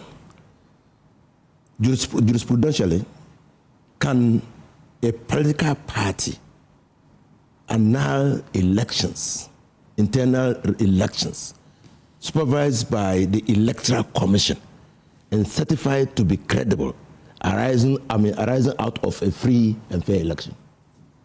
Can a political party do that? Fraud vitiates everything. But the fraud was a fraud outside the Electoral Commission. So you are looking at the institution here. Okay, so fraud vitiates everything in court. So if you have reasons to believe that the elections was tainted by fraud, the only way that you can overturn, in our view, the only basis upon which you can overturn the results is to go to court. Because there's a prima facie, the evidence decree, section 23, is a prima facie, or even a presumption, rebuttable as it is, that things were done rightly. Two, governance issue. You see, you have a state institution established for the purposes of supervising for the purposes of conducting public elections. And assistant, because there's an injunction in the Constitution that says that political parties must run their processes in accordance with democratic principles. And that includes respecting state institutions, the decisions of state institutions. Now, so you will find that if the party says, I want to annul, and goes ahead to annul, what does it do to the credibility, integrity of the Electoral Commission? What does it do to that? It's a governance issue. So it's a broader governance issue that we can talk about. So we said, yes, so you have to overcome that. To be honest with you, I don't think that you can deal with impunity by acting with impunity. So those who did that acted with impunity. There must be a sound legal foundation for annulling the results. And so that was what we came to. The second thing we came to was that we looked at the whole constitution of the NDC. The nearest to the invocation of a power of the party to annul or deal with a situation like what occurred in the IRC is a constituency was a referral of the matter to the National Executive Committee.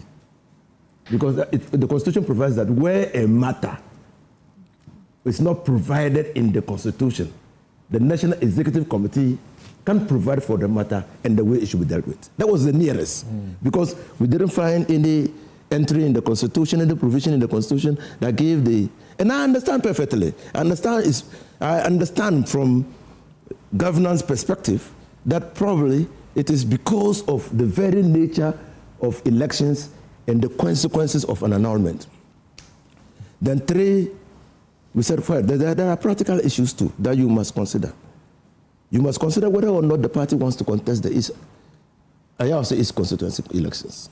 Because the next day, we presented a report at 4 o'clock. The next day was the day of filing. So you must take that practical, rational consideration whether or not the party wants to contest. I don't know about your constitution, but the NPP constitution, it allows them to appoint who could be a parliamentary candidate. And as you said, your NEC has the ultimate power. It could decide that we are handpicking somebody and sending that name to Electoral Commission the next day. That could happen. So it could happen. But it means that, our committee was a committee of FEC. It was not a committee of NEC. So the report was presented to FEC, the Functional Executive Committee of the party. So it was left to the party to decide that they were going to escalate this matter to the National Executive Committee to take a decision. I'm only pointing out that a suggestion that because you were a day to filing, this was the only way to maintain Baba Jamal. I agree entirely with you. Because but, there was, so we there looked was at the process. Out of that. We looked at the process. We said, well, so we were established by the Functional Executive Committee. We presented our report to the Functional Executive Committee. We sort of indirectly told them that you don't have, according to the constitution of the party, you don't have the power to take a decision on this matter. You have to escalate this report to the National Executive Committee. Right. So we brought all this to the attention of them and left the report with them. Okay. And they took a decision of what they wanted to do. Okay. Yes. And Fifi Kwete came out to explain to us. I'll go to Mike, I'll go to Oliver, and then end with Vera. The CDD is also doing some work. They have been doing some work for a very long time. Let's see how that work is shaping up to cure this, monetization of our elections. Yes. Is this surprising to you? Somebody who has contested elections yourself. Some of your colleagues have been open, and they've told us how much it cost them. Akosia Menu recently just told us that it cost her about 8 million, to contest the Adenta. Yes, cost her about 8 million. She had to do various projects before the elections itself. And we know our friends who do all of these things before elections. One prominent situation, Eugene Ahin, before he got in, I know friends like Jefferson Saki, Dems, when they showed interest, they must first go to the constituency and begin to do things. They must build monuments. They must do all sorts of Father Christmas work, and it happens across board. Okay, so what is this? Something, nothing surprises me really, except to say that the committee that was formed by the party was toothless from beginning. Even before they started their work, I knew it was toothless. I made a post on Facebook just when they formed the committee, and I predicted, if I was a prophet, I'm sure my prophecy would have come true. I predicted that the outcome was going to be to exonerate or to allow Baba Jamal to contest. And exactly so, that is what the committee did. But they didn't exonerate anybody. Yeah. I said, or to allow him to contest. Okay. So they allowed him to contest. Something. I feel the committee was a small screen to push the debt that had happened under the carpet. Because what happened was shameful. Even though within the political parties we hear of these things, but for the first time on camera, you are watching social media, television, and people are carrying televisions in their armpits, boxes of Kivo Gari, boxes of sanitary pad. People are pushing motorbikes, piles of cash and so on. It's scary. It scared me. And I'm sure every politician watching at the time will be scared, because what it does is it means future elections are going to be affected. The delegates are now going to call that, hey, Ayawaso, people enjoyed, so let us also feel it. And it's scary. And the reason why I also say I'm not surprised is because what happened also scared them. And that is why they hurriedly came out. Because in Ghana, there's never been a point in time that you see clear evidence that people are openly, blatantly showing that largesse. You said there's never been a time. Motorbike, one person, motorbike, Kivo Gari, sanitary pad, television. You have not been in Ghana for a long time. Something, if you can help me, gallons of oil, 5 bags of rice, one person, eggs, Kosianumoko. Oh my God. I've seen a lot. One person. I've seen a lot. But not one person. I've seen delegates. I've seen MPP delegates, and it cuts across. Yeah. I've seen them go to meet a candidate. Yes. Right here in Ablekuma. Okay. They go to meet the candidate, and when they leave, not a candidate. That's a candidate for in the primaries. Yes. And when they are leaving, I've seen them carry flat screens. Yeah. I've seen them carry microwaves. I've seen them carry. It's not in. Don't waste your time. Envelopes. And they actually envelopes talk about are it. Common. They talk about it proudly. But one person. Yeah. One person. No, I just don't want to name the person. But I saw them. One person with motorbike. And all these things I've mentioned, if you quantify it, about 50,000 cedis per person. And what is scary is that the government is 1 year in power. what does it tell of the government? That 1 year in power, some of your people can afford all these things. So I was expecting that the party would take very harsh sanctions against them based on how they came out. The way they came out, everybody felt like, oh, for the first time, something was going to happen. But then business as usual, they go back and they go to worry my uncle here, put him on a committee so that he puts a report together, which report they know they will not do anything. Right from day one, the party knew their candidates. The party wanted Baba Jamal because the party knew that Hajia is mourning, and per Islamic rights, she has 40 days to mourn. And that 40 days, she cannot come out and do campaigning. And that is why they even set a trap for her. When she requested that she wanted to do vetting via Zoom, they refused it because they knew if they refuse, she would not even attempt to come, and then she will be out of the game for Baba Jamal to come in. And quite interestingly, the majority caucus and the government also wanted Hajia to come in. So some few days to election, the majority caucus led by the deputy Honorable Doyo goes to donate some amount of cash to Hajia. 100,000. Why didn't they do it just after the burial of the husband? That would have been like a funeral donation. But you go to support one candidate, and even in their remarks, make a comment that we will see you in the chamber. You throw support behind one candidate, they turn around and sign signatures that they should nullify the election when your candidate doesn't win. So there was this thing between the party and the government, and the party won at the end of the day through the use of my uncle's committee. Tell me what would have happened under the carpet. What would have happened if this was discovered in an MPP primary like this? It will never be discovered. Well, that is if it was discovered. That is if it was discovered. But if it was discovered and blatantly people did this, for us as a party, the party can appoint people. So once the party has set a commission of inquiry and the commission had come out with a report that yes, the people have been found guilty, the party would have cancelled it and appointed somebody to go. He's saying that the people you take an adverse action against, because, especially the winner, who won because the Electoral Commission supervised the process, can go to court. Can you imagine what that would mean? You appoint somebody, and then the one who was elected goes to court, perhaps puts an injunction on your candidate, and you may lose because you have only 1 day to put the candidate up. The winner stood on behalf on the ticket of the party. Right. The party has powers to appoint someone. I've seen NDC's general secretary go around in the 2024 elections to appoint candidates in particular constituencies where they couldn't have orphan constituencies where they couldn't have elections. Even in some constituencies, they could have had elections, but there were issues. Eventually, they appointed somebody to go. Here is the case. Your winner blatantly and shamefully on live TV admits that, yes, I gave them the television because they are going to vote, and I don't see anything wrong. Which, of course, the OSP can even take it up because he's also a government appointee, an ambassador.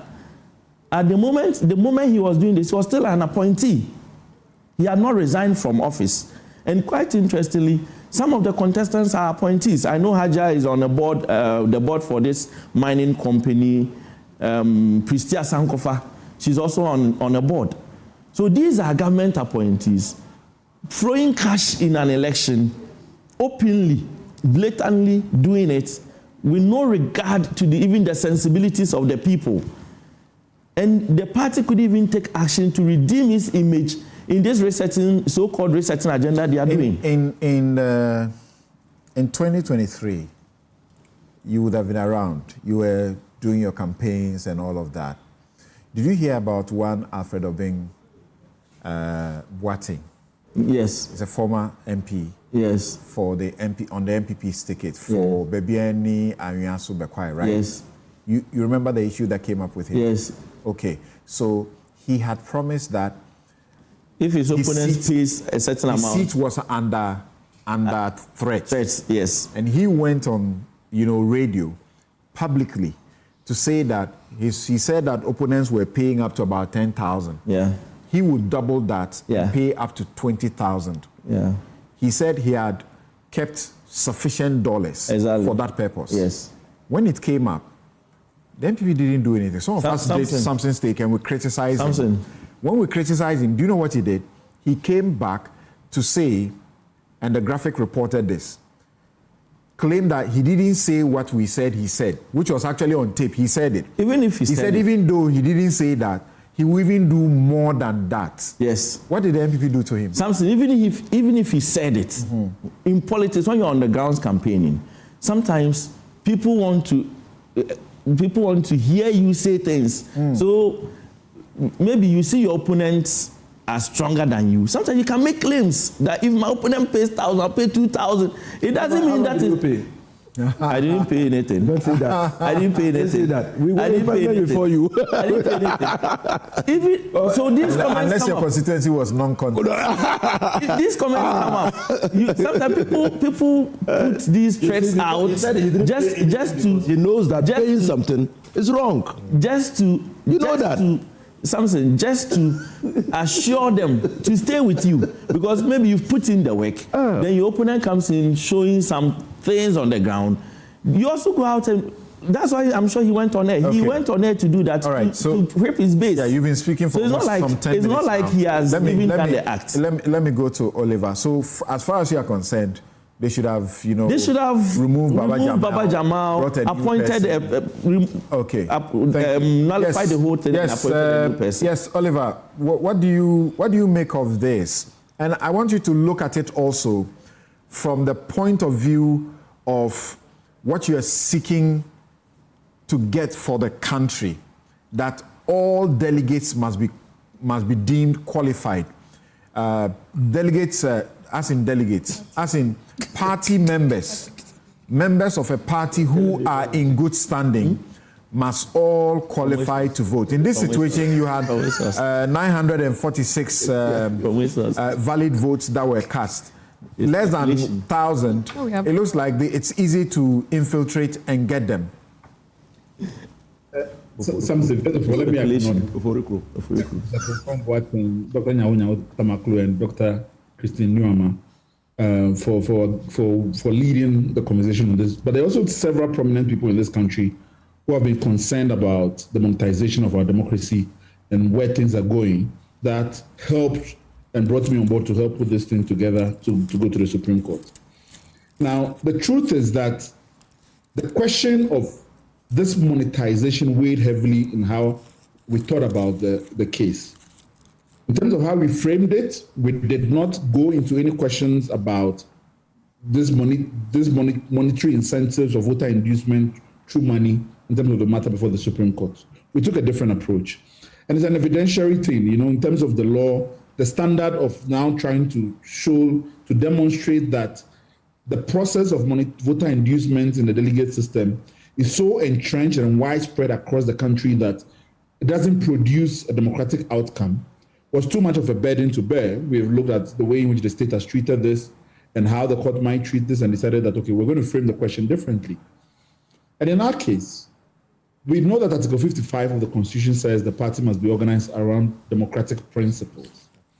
Now, to be fair, I've looked across the entire world. There are only 6 countries that say they are not democracies. That's Saudi Arabia, Oman, Brunei, Qatar, the Vatican City. If it's a country that say they are not democracy, doesn't self-identify as democracy, meaning that all the countries in the world, apart from these, say that they are democracies. And this even includes some of our neighbors that have military government, because we are saying that they are establishing genuine democracy, that the coup is not anti-democratic, but it's democracy being perfected. China, which says that it is a people's democracy. So there's no real model of what a democracy is. So we are saying that when the Constitution uses the language democratic principles, it must have something in mind. If not, we have no guidance. And then what it must have in mind is that it must be the kind of democracy that is reflective of the kind of democracy that Ghana has chosen for itself, which is a democracy that our preamble says, which is based on universal adult suffrage. So that's the theory we are developing and putting before the Supreme Court, that is there any guidance in the Constitution as to what kind of democracy we intend for ourselves? So it is that principle that we are saying that then, when the parties are organizing, they must organize around this idea, which is the feature of Ghanaian democracy, the universal adult suffrage. And that's the case we have put before the court. Now, invariably, of course, it allows us to deal with this delicate problem and the increasing cost that we are seeing around this. I watched Honorable Nisafiseni on another platform where he talked about we haven't normalized the problem. Because if you have normalized it, then it means that we have no moral revulsion to the issue. But what we have done is that we've paid a blind eye to it and let it be the de facto situation that the country lives with.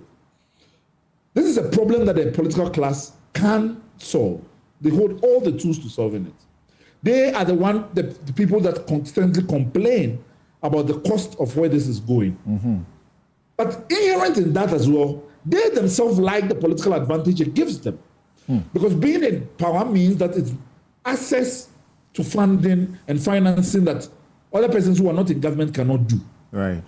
Because of that advantage, they don't want to let it go. Now, as far as we are concerned, we are lawyers, right? The Supreme Court cannot compel Parliament to put in place a legislation. The co-equal nature of the branches of government means that that's something that Parliament must arrive to on its own. The executive must say that what is the most effective solution this way. But the parties themselves can resolve a solution. If the parties decided that there's no way in which we can solve the demand end of the problem, which is people, delegates demanding money, but we can deal with the supply end, which is that any candidate that gives a PESWA, you will be disqualified. We will then turn the candidates into spies on themselves. They will then volunteer information on who has given what, in order to get the other candidate disqualified. So there's a mechanism that the parties can devise to be able to deal with this problem. But then there's also the question of, okay, if the parties have allowed this because, well, you know, delegates must be given some transportation money and things like that, they raise so much money from filing fees that they can decide that a component of it will subsidize the cost of that the party will take charge of that cost so that anybody who gives any PESWA would have no justification. There cannot be gifts around election time. There cannot be all the things that we are claiming or you know, the euphemisms that we are using around this when we all know what the truth is. So again, Parliament can compel the political parties to do this. It can be able to create legislation that empowers the Electoral Commission to disqualify when it's supervising this election. There's a whole range of tools that we can use and be able to deal with this if we wanted to. In the absence of that, we only know, I suppose, within civil actors who end up to be lawyers as well, know only one to run to the courts and see whether or not the courts can provide guidance that saves this republic. And so I think that's kind of the context of this conversation. But the last point on Ayawaso, you know, the committee was a fact-finding committee, and they found facts that established voter inducement. Before Ayawaso, you know that the research over time by CDD in conjunction with ASELA has been in 2021, we understood that you needed $100 million US dollars to be able to organize a credible, call it presidential election campaign. In 2025, that figure has shot up to $200 million US dollars. On the part of the MPs, we also know that they are having to spend quite a fortune to be able to, you know, do these campaigns in excess of 4 million Ghana cedis. So the question has always been, where do they get the money from, and how that also, you know, brings up the question of the fight against corruption. You know, every self-respecting democracy has figured out that campaign financing is a big problem and loops back to corruption. That you have to be able to reduce donor influence on political actors. You have to be able to deal with how political actors are able to raise financing to be able to do this. And in fact, the idea that even illicit financing is going into elections, whether it's coming from the drug trade or whether it's coming from Galamsey, that has an effect on the environment, that there are so many indicators of how you finance your politics. That is a measure of total social dysfunction across every level and in terms of delivery of public goods for citizens. So the financing problem is inherently tied into whether or not we want to become a better democracy. If you would remember, when the Attorney General was talking about, the current Attorney General was talking about a certain member of parliament that had been tied into the NSS scandal, A+ came out and accused the Attorney General practically of having received financing from an individual who was himself suspicious and was not able to go after the individual. That's a big problem. That's a big issue. Again, on the fact that two members of parliament were talking about the control that donors have on a public official. So there's no playing ostrich around the issue that the cost is increasing because it has become the main mechanism by which you secure electoral competitiveness. It is not about the brilliance of your ideas. It's not about any of that. It's how much you are paying. We are hearing delegates say over and over again that those who do not give are not even in the race. So it's an eligibility thing. It is not surprising that in Ayawaso, the committee found that one individual had not given. What did he get? He got one vote. So it has become so steeped into the competition is a money competition. We have monetized the process. Right. And by fact of it, you then get inefficient outcomes in terms of who you are electing and how they govern. Anyway, over to you. Yes. So you were now going to Ayawaso specific. What were your comments about that one? So in terms of Ayawaso, I think that we have not done enough service to the one individual who the committee found did not induce voters. Amidst the committee's work. Because we haven't even been intentional in projecting what his name is from the party level. 2, we have pretended as if a nullification of candidates found culpable does not mean that individual could not have been presented as the candidate. There's nothing that is stopping the party. But his thing, is it a function of his circumstance? Is it a function of the fact that he's poor? I cannot say that. I don't know. What I do know that I cannot say the person who has not committed crime, right, was spared out of it because he could not afford the means to. So I won't even go into that speculation. But what it does send a signal, which individuals like myself have come out and congratulated the NDC because we are seeing all the positive statements that were coming out and say that this is kind of what we want. Ultimately, and again, I don't want to put this on the committee because they are not the ones to make the decision. And they made it categorically clear that their preferred recommendation of what should be done is a nullification of the process. Now, I think that perhaps they went over mandate in speculating as to whether or not the NEC or who or whether the FEC should do that. It is for the NEC as a party to go into that conversation. I think it's commendable that the majority in Parliament put out a statement saying categorically that this is where their position on the issue is. So all those signals were there. Ultimately, the party resolved to go in a different direction. And again, in terms of the Ayawaso polls itself, you have the party which had decided that, okay, before we're setting up the committee, the mandate of the committee was that we want to be clear that going forward, it can even result in disqualification.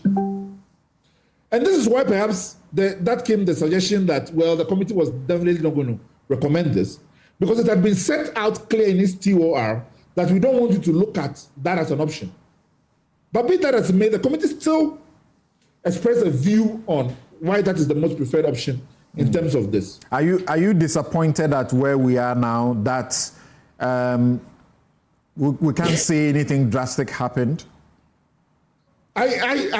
Yes, I think that I am disappointed, but I do hope that if this is truly reflective of the majority's position on this issue, then we should put legislation before Parliament. Yes, but if you are disappointed, does it mean that you don't buy the recommendation that there's a difficulty in annulling the elections that have been duly certified by the EC?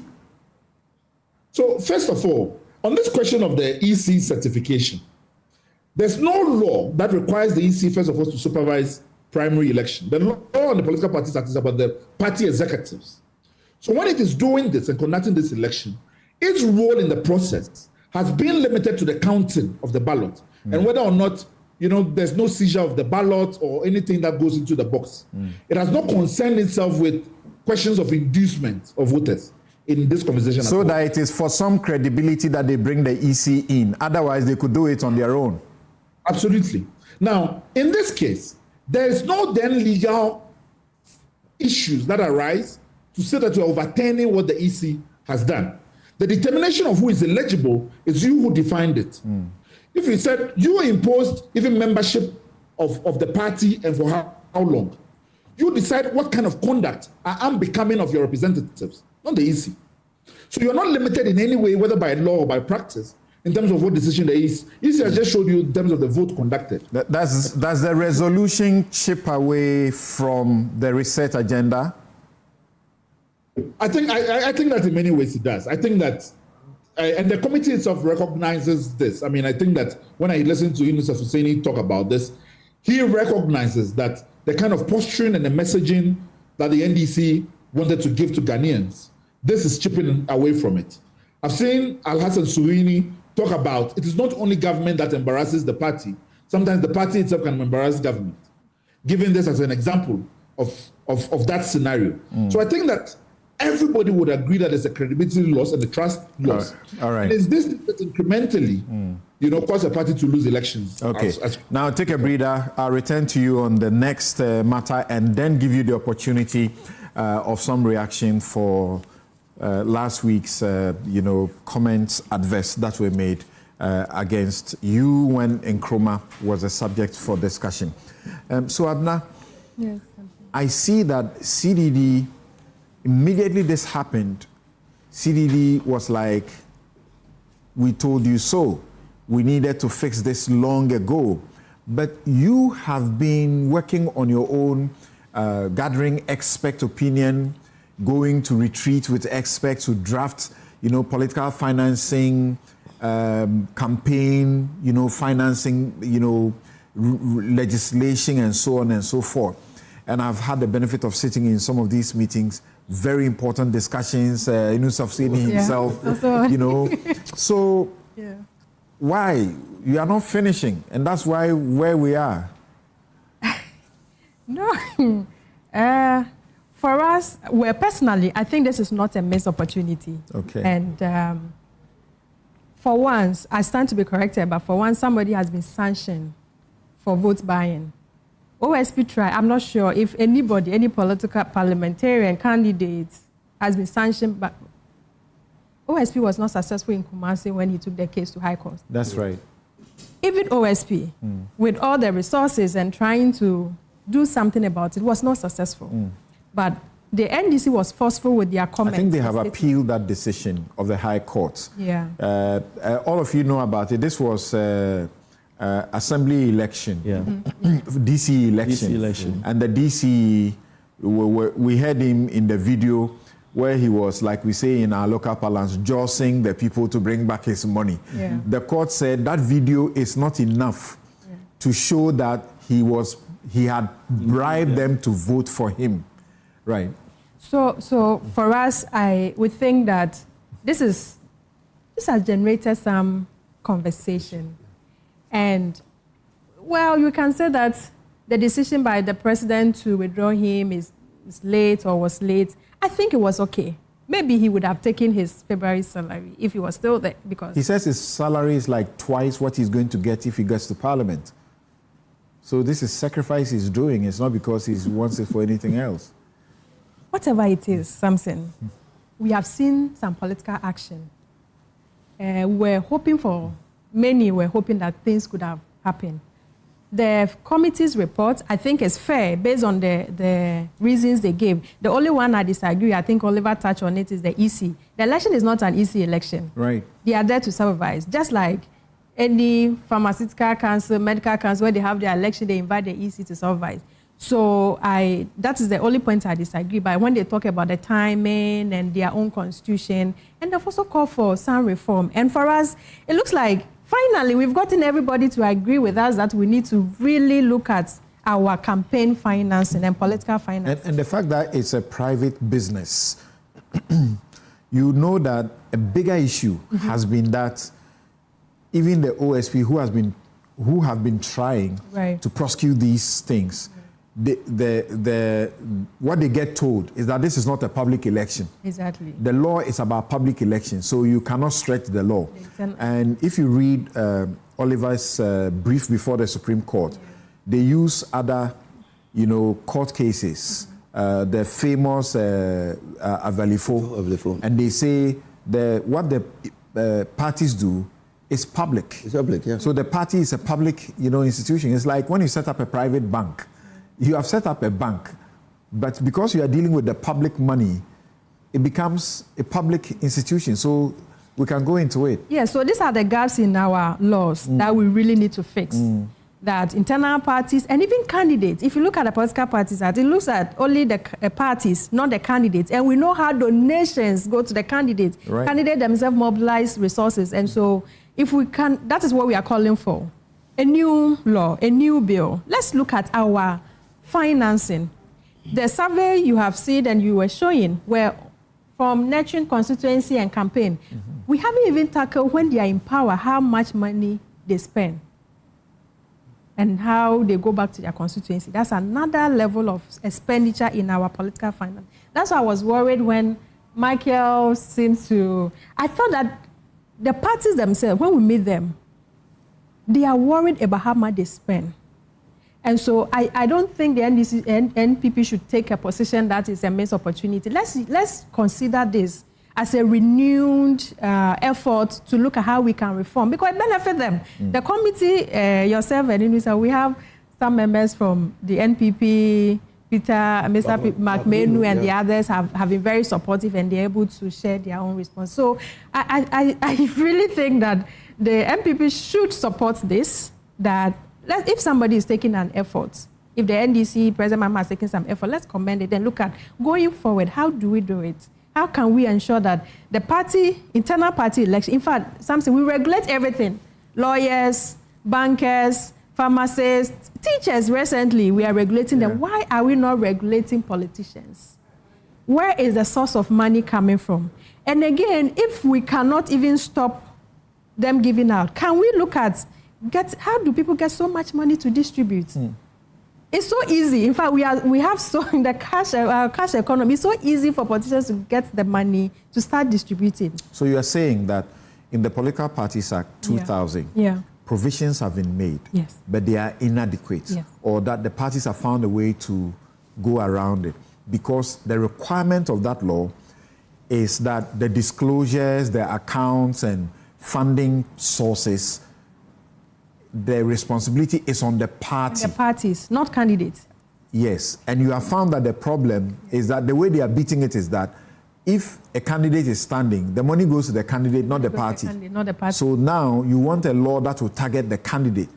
They should disclose their sources of funds, they should file reports, and so on and so forth. So we have a very comprehensive law. Okay. It's so much. It affects the credibility of our elections. Our elections are not free and fair. It means that a lot of people, young people cannot get in. And there's a research to show that if you look at how much people are spending, how can you raise to get in as a candidate to contest for or to serve? And you have to pay. We also acknowledge the selling, so the demand and the supply side as well, and which is equally criminal, that we really need to look at it. Right. But if we do not, the incentive, we keep on giving incentive for politicians to give out. And so we are going out. In fact, from next week or two, we are starting some engagement to the communities, the people themselves, to appreciate that, no, you can't. If a politician candidate gave you money and he comes in, he'll take it back. When Baba says that some friends, I'm wondering, what are the intentions of these friends? What's the motivation? It is his party, his campaign manager who said it, not himself. He himself. He's not his campaign manager. So what's the interest of these friends that want Michael is giving you an indication that because there was a group from the party that seemed to have supported the woman and went and made a donation of 100,000, the opponents could clearly see that the woman is being empowered to pay better and win. So they got panicky. Today, she decides to contest. She will get her schoolmates, friends from churches, a lot of people coming to support you. That's true. Yeah. I can confirm that I have. That is not, I have supported my friends, in his party, in the NDC, with my little widow's mind, because they call on me. So, they want to, and we want to help them to do it decently. Vera. So that is why, one, we must all agree that inducement does not produce good democratic outcomes. That whoever spends money in an election is not a Father Christmas. you will recoup the money. Sharp. 3, that the country suffers when money is spent inappropriately. Because when money is used in an election, that money could have been deployed to some other things because we don't know. 4, we must all agree that it's very dangerous to have an open-ended campaign financing regime in Ghana. Because you can tie, and CDD has done that. Right. A nexus between illegal mining and campaign finance. Please. I was in Cote d'Ivoire. I observed the election in Cote d'Ivoire. Well, we have our own issues with the Cote d'Ivoire election, but for campaign period, it was only 2 weeks for campaign. And they complied.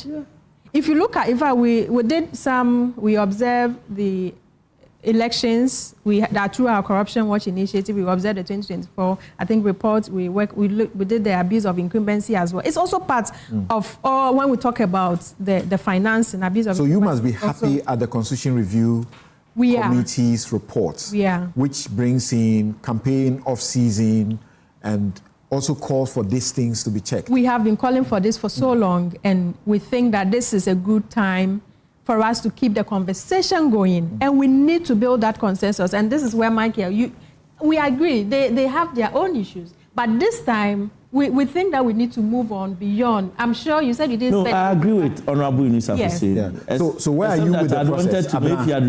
Now, where are you with the process? Where are you with this process that you have been doing over a period, doing workshops, doing papers, and so on and so forth? So we have I must also disclose that the famous government WhatsApp group, which has even MPP members on, it's a famous WhatsApp government group. Oh, so it exists. It exists. So the National Ethics and Anti-Corruption Action Plan Working Group also flagged this issue, and in their report have recommended strongly that campaign financing, disclosures, and all of these things must be done, and done within a very short time. My question to you is, where are you with your projects? So currently, we have a draft bill. It's something we are working with the Attorney General. We have experts. I mentioned yourself, Inisa, from academia, Professor Akosua, Kweku Azai, and the team. Professor HKP is also on. We have a draft with AG. We are working with AG to see how we can have a very robust, a holistic reform. We need to do something about it. We can't continue to have money influencing our politics, our governance, and the end result, corruption, elicits the kind of money, the financial flows coming in. It's worrying that we need to find a way out. Even campus, we are looking at a model that can also even affect our campus elections as well, because currently we realize that in our tertiary institutions, the kind of campaign they are running. Tertiary. Yes. I'm going in too high. Lower than tertiary. Yes, the things that primary school, some people are sharing pencils. Yes. Parents are doing. Yes. So, and beyond that, the expert work, we are taking these recommendations also to have some regional engagement. So we are going to the communities, regional meeting, various stakeholders at the regional level. So we are looking at all the regions. In fact, we have Honorable Inisa is joining us for some of the engagement to have a conversation about it. What do the citizens themselves see about this? And I think the frustrations, you realize that people are frustrated about how much money is influencing votes. And it's not because they are not getting it. It's just because it's not fair. The delegates feel entitled. They feel entitled to it. they really feel entitled to it. And we have to also let them know the implications of this item. I over the weekend, I went to Western. I was on my way back listening to Cape Coast Radio, and the call-in were interesting, and I was impressed, and I was excited doing this work over time that almost all the call-ins were like, we have seen this, it's enough. Can we have them do something better for us? And the politicians themselves, I think for us, the good thing is that when we meet them, they're happy about it, they acknowledge. It costs them too much. It costs them. Mike, tell me that you are excited that the suit that Professor Frimpong Boateng and co are taking, which Oliver is leading, just 30 seconds on that, we take a break and return. That you are excited that you are looking for the Supreme Court to confirm it and say all card-bearing members of the parties must participate in primary elections.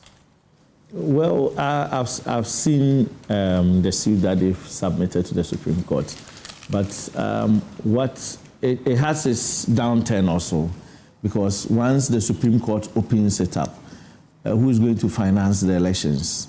Will the state bear that costs? That's a question. Why should the state bear it? Do it the way you are doing. The people will vote. So today, for instance, if you go to my constituency, we have about 1,228 delegates. If you say all card-bearing members, Ofurikum on a good day has 65,000 people voting for MPP. So you will get people registering cards, and you can get close to about 30,000 people registering. If 30,000 people decide to vote, can the party cover that cost? So these are issues we need to also look at. Apart from that, within the political parties, in case NDC wants to choose a candidate, and you say all card-bearing members, you are likely to get people from MPP going to register, or candidates who want to win, sponsoring or pushing people to register for NDC cards. And then when it gets to elections, they vote for him. I think NDC started something like that. Which is the lesser evil? NDC started something like that. Yeah, they expanded. They expanded. Yeah. And then they realized that some of the candidates who were winning had influenced MPP people to register into their party. Their major reason was the cost. To vote. That was one factor. And the cost. Okay. So all these are issues that we have to look at, not just on the lateral. We take a break here. Surface or. We will be right back.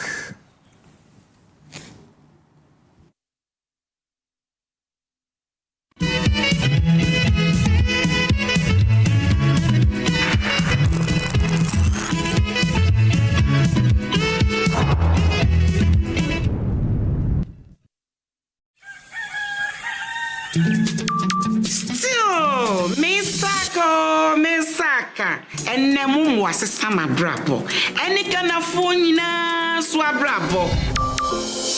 Misaka pensions, Carol. Misaka order Sika. Misaka insurance.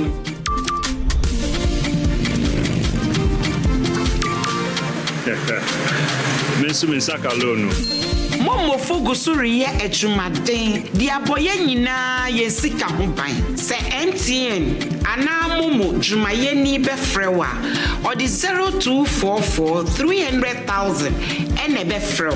Na numpo orimbi saw one time password ana se upin code enti wonso ye wa femu die na ma weni na ho na wonsa enka omo.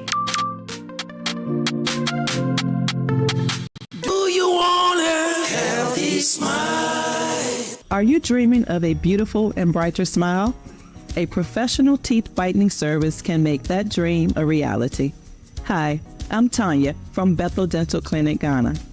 Zoom Professional Whitening Treatment is safe and effective and can brighten your smile up to 7 shades. Here are the steps for professional whitening. First, the gums are protected by applying a barrier.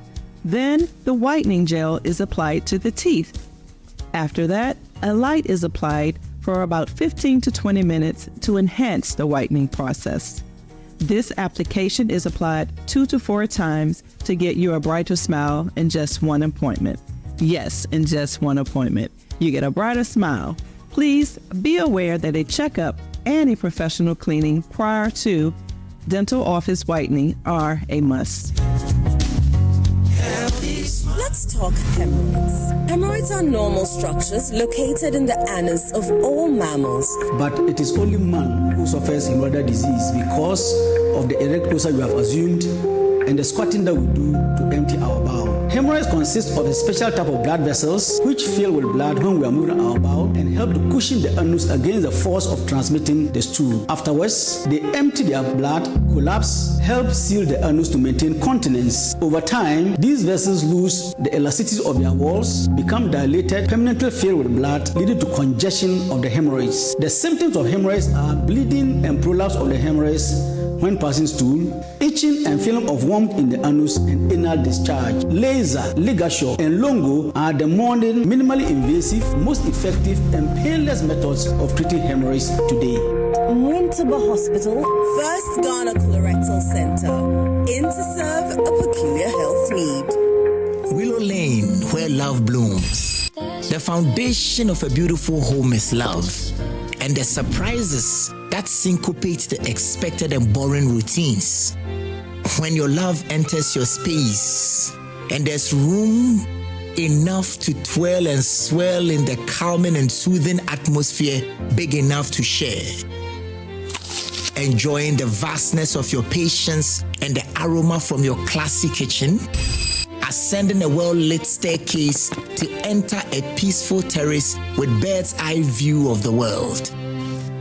To pour into each other, toasting to endlessly blissful love until one dives into the other's essence. Willow Lane, where love blooms. Call us on 0240-111119 to book a tour. Get ready for Ghana's biggest marketplace conversation. The Thrive 2030 project proudly presents the National Market Actors Forum, happening from 24th to 26th March 2026 at the Modern City Hotel, Tamale. We are inviting expressions of interest from actors in crop and plant-based value chains, tree crops and non-timber forest products, livestock and animal-based value chains, processing and agro-industrial value chains, handicraft and creative industries. Call 0547 918 817, 0243 507 669 or 0241 178 948. Join us at the Market Actors Forum, where partnerships build prosperity. Life can be giving it to you with like that, and everything around you will be affected big time. Too many uncertainties and fears. But with the right partner like Emperor Life Insurance Ghana, you are sorted. Save back. You get the best healthcare, solid pension trust policies, and the peace of mind to grow your business and focus on what truly matters. Emperor Insurance, empowering people.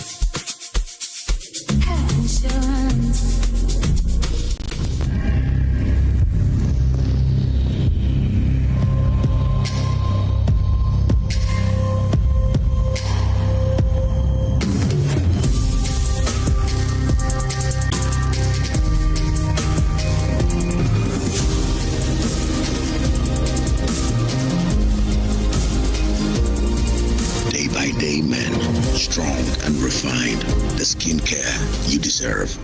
Dream. February is here, and love has a new deal every week at Goldboard Jewelry from 1st to 7th. Celebrate yourself with stunning self-love gold from 8th to 14th. Say yes with our promise of gold deals. Honor family, friends, and special people with meaningful gold gifts from the 15th to 21st. In the final days of February, experience the Goldboard Jewelry Discovery Week. These deals will not wait. Visit Goldboard Jewelry showrooms and website today and enjoy our February of love deals. Enjoy up to 30% discount across our entire range of jewelry. Goldboard Jewelry, pure, precious, and proudly Ghanaian.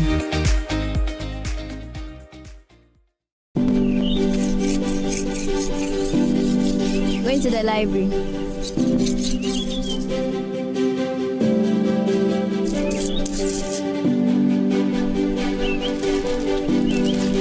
Going to the library. Okay.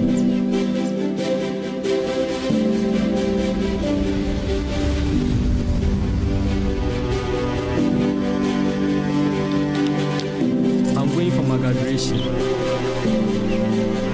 Go well.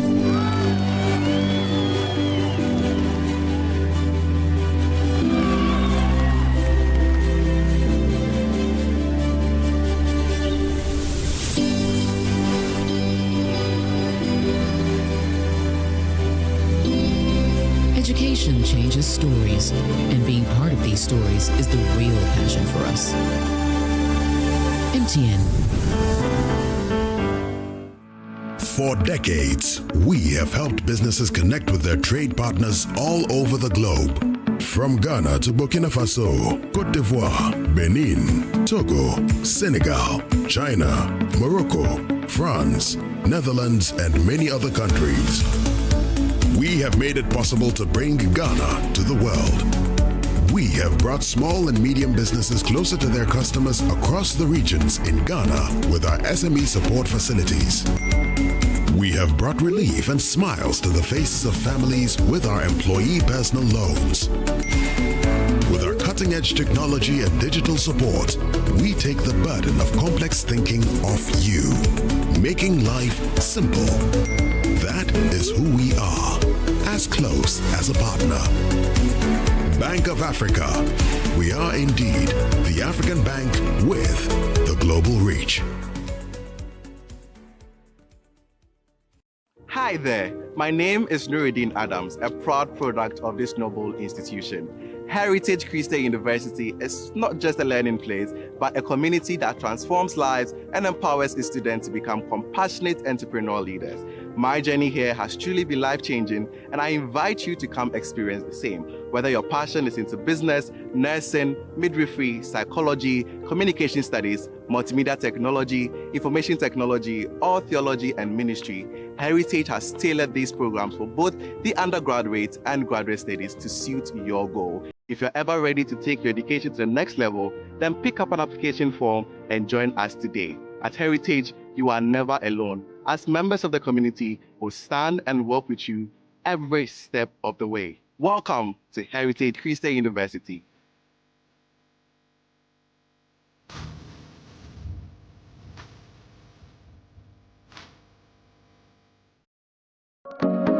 At Drive EVGH, we keep one goal in front of us: make electric mobility truly work for Ghana. Our lineup is built with intention. We offer electric vehicles that perform, endure, and fit real lifestyles. Whether it is a compact city EV, a practical everyday model, or a premium electric SUV with power and comfort, our range gives drivers clear options without the confusion. Every vehicle is thoroughly inspected and prepared to deliver value from day one.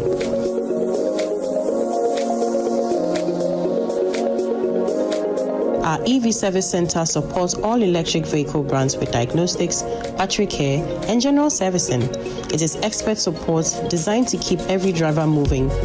With XCharge EV, our expanding charging network at key locations across the country, making every journey predictable and reassuring. Drive EVGH, the standard for electric mobility in Ghana. Now let me share my wildlife experience with you at Safari Valley Eco Park. Welcome to Safari Valley Eco Park. Our electric shuttle pulled up, and in no time, our tour began. We were surrounded by wildlife from the moment we entered the eco park. We were greeted by experienced tour guides who took us through orientation and how to better enjoy the experience. Watch these animals roam freely in their natural habitat, undisturbed by our presence. We saw zebras, sable antelope, brown crane, mara, silky chicken, nyalas, Shetland ponies, and so many animals I just couldn't keep up. Our tour guides taught us so much about the wildlife, their behavior, and how to interact with them. I even fed them. We also went fishing on a man-made canal. Then we took a break to have lunch in this serene environment. All this amazing experience for this price for adults? This price for teenagers. It's a bargain. As the sun began to set, it was time to go back home, but not before dinner by the campfire. It has been a thrill of a lifetime, and I can't wait till my next visit. Safari Valley Eco Park, bringing you closer to nature. All bets on sports. High odds. Fast payout. Bookmaker Company.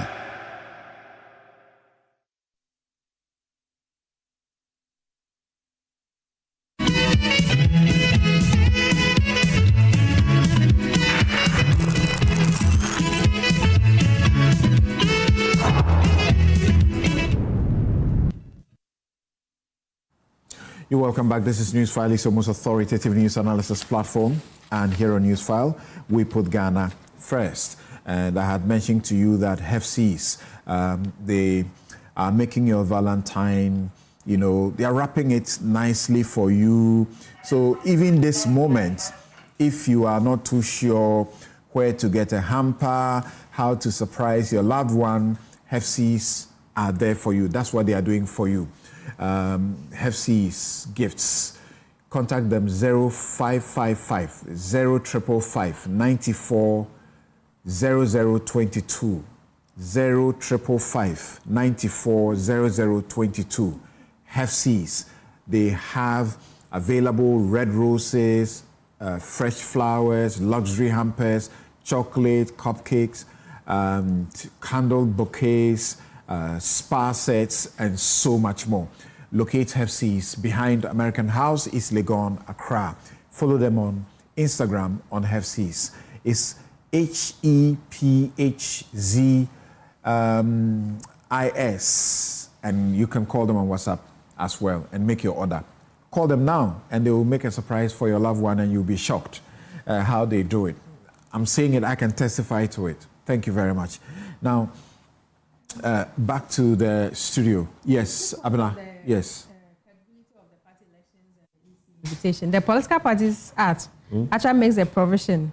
Section 17 says that the election of the national, regional, constituency executive officers of every political party shall be conducted under the supervision. The executives. Under the supervision. Not the parliamentary primaries, the presidential primaries. But all that is done under supervision. Right. Okay, but that is a debate we can have another day.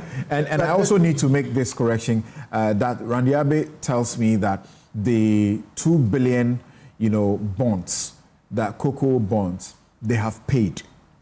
Those who were sending messages and commenting that they haven't, he said they have paid. But there are those in the banking industry who are challenging that if it's in fact I even paid. wanted to make that correction that I was paid because when the message came that the bonds were not paid, I knew it wasn't true. So you can confirm that? Yes, it was paid. Thank you. Was paid. Samson, the conversation, the good thing, like Abuna has said, is that the NDC considers this issue as a very serious issue. Right. In fact, it's so serious that even while the elections were going on, they established a committee. So serious that while the elections were going on, Parliament issued a statement. And the president acted. So it's a serious matter. And then the party is looking at how to self-regulate. Because we cannot go on that trajectory. Right. So when we presented a report, the party was very excited and said, look, your committee, we have to expand it. We're going to expand your committee for you to look at how to instill some level of discipline in our internal elections. And we are giving you, it's going to be time-bound. You must present a report to us before the next election cycle so that that report can guide our activities. Because we saw some yawning gaps. Right. One, Samson, if a candidate, and Oliver said it, if a candidate is vetted, approved to contest primaries, what happens? Is it now on his own? Can he behave anyhow? There are no guidelines to regulate his conduct. Okay. How much money can a candidate So this spend? matter has not ended with It has not ended. The conversation is because there's a committee that will look at it into detail and recommend what should happen going forward. Oliver, the little time left, I think we can get your quick reaction on the claims that were made. I've heard Kwesi Pratt react on Metro, and we give you this small opportunity to try and say something as far as the comments concern you. Thank you, Samson. I think for me, one of the things I sign up to in the public debate is that once you elect to speak publicly, that there's the risk of being properly understood or even misunderstood. And people are entitled to make any comments about you in terms of what their view and perception of you is. Then at the end of the day, that process of judging you is left to the commonplace of everybody and the matters of ideas as to what my record is and what my role in Ghanaian society and how we improve it is. So I think he's entitled to those views. I take nothing personal from it. I take solace in the fact that I've always consistently held the view that whether one is supportive of a government, of politics, of ideology, you cannot walk away from the responsibility of holding those we elect accountable. And if he believes that during Nkrumah's time I will do the same, and I think it's a credit to me, and it is something that is the same view I hold of myself. So that's, I think, will be my only comments on that. Yeah, but you were livid about the comments about Nkrumah, and you spent time responding to them on social media. Yes, I mean, particularly in terms of, one party state, CPP flag, and so on. Yeah. So first of all, I mean, we, Democracy Hub and others, have brought a suit on this Nkrumah matter before the Supreme Court, where what we sought to show the court, that based on the court's own jurisprudence in 31st December, that if the Fourth Republic's commitment is that state financing would not be used to support individuals who overthrow a constitution, then we have to then review the General Kotoka decree to see whether or not it is doing the same thing. And we put it fairly in what we do a lot of historical work to describe the circumstances of the 60 Constitution, 64 Amendment, and Kotoka's eventual overthrow. But this is what I would say generally, because it's an issue that requires longer conversation. Right. Nkrumah is accused of three main things. One, that the removal of judges. Two, the one-party state, or the disbanding of political parties. Right. And three, the PDA. All of this have become so decontextualized that there's not enough sufficient discussion that is nuanced. And my hope is that these conversations allow us to be able to review them more holistically.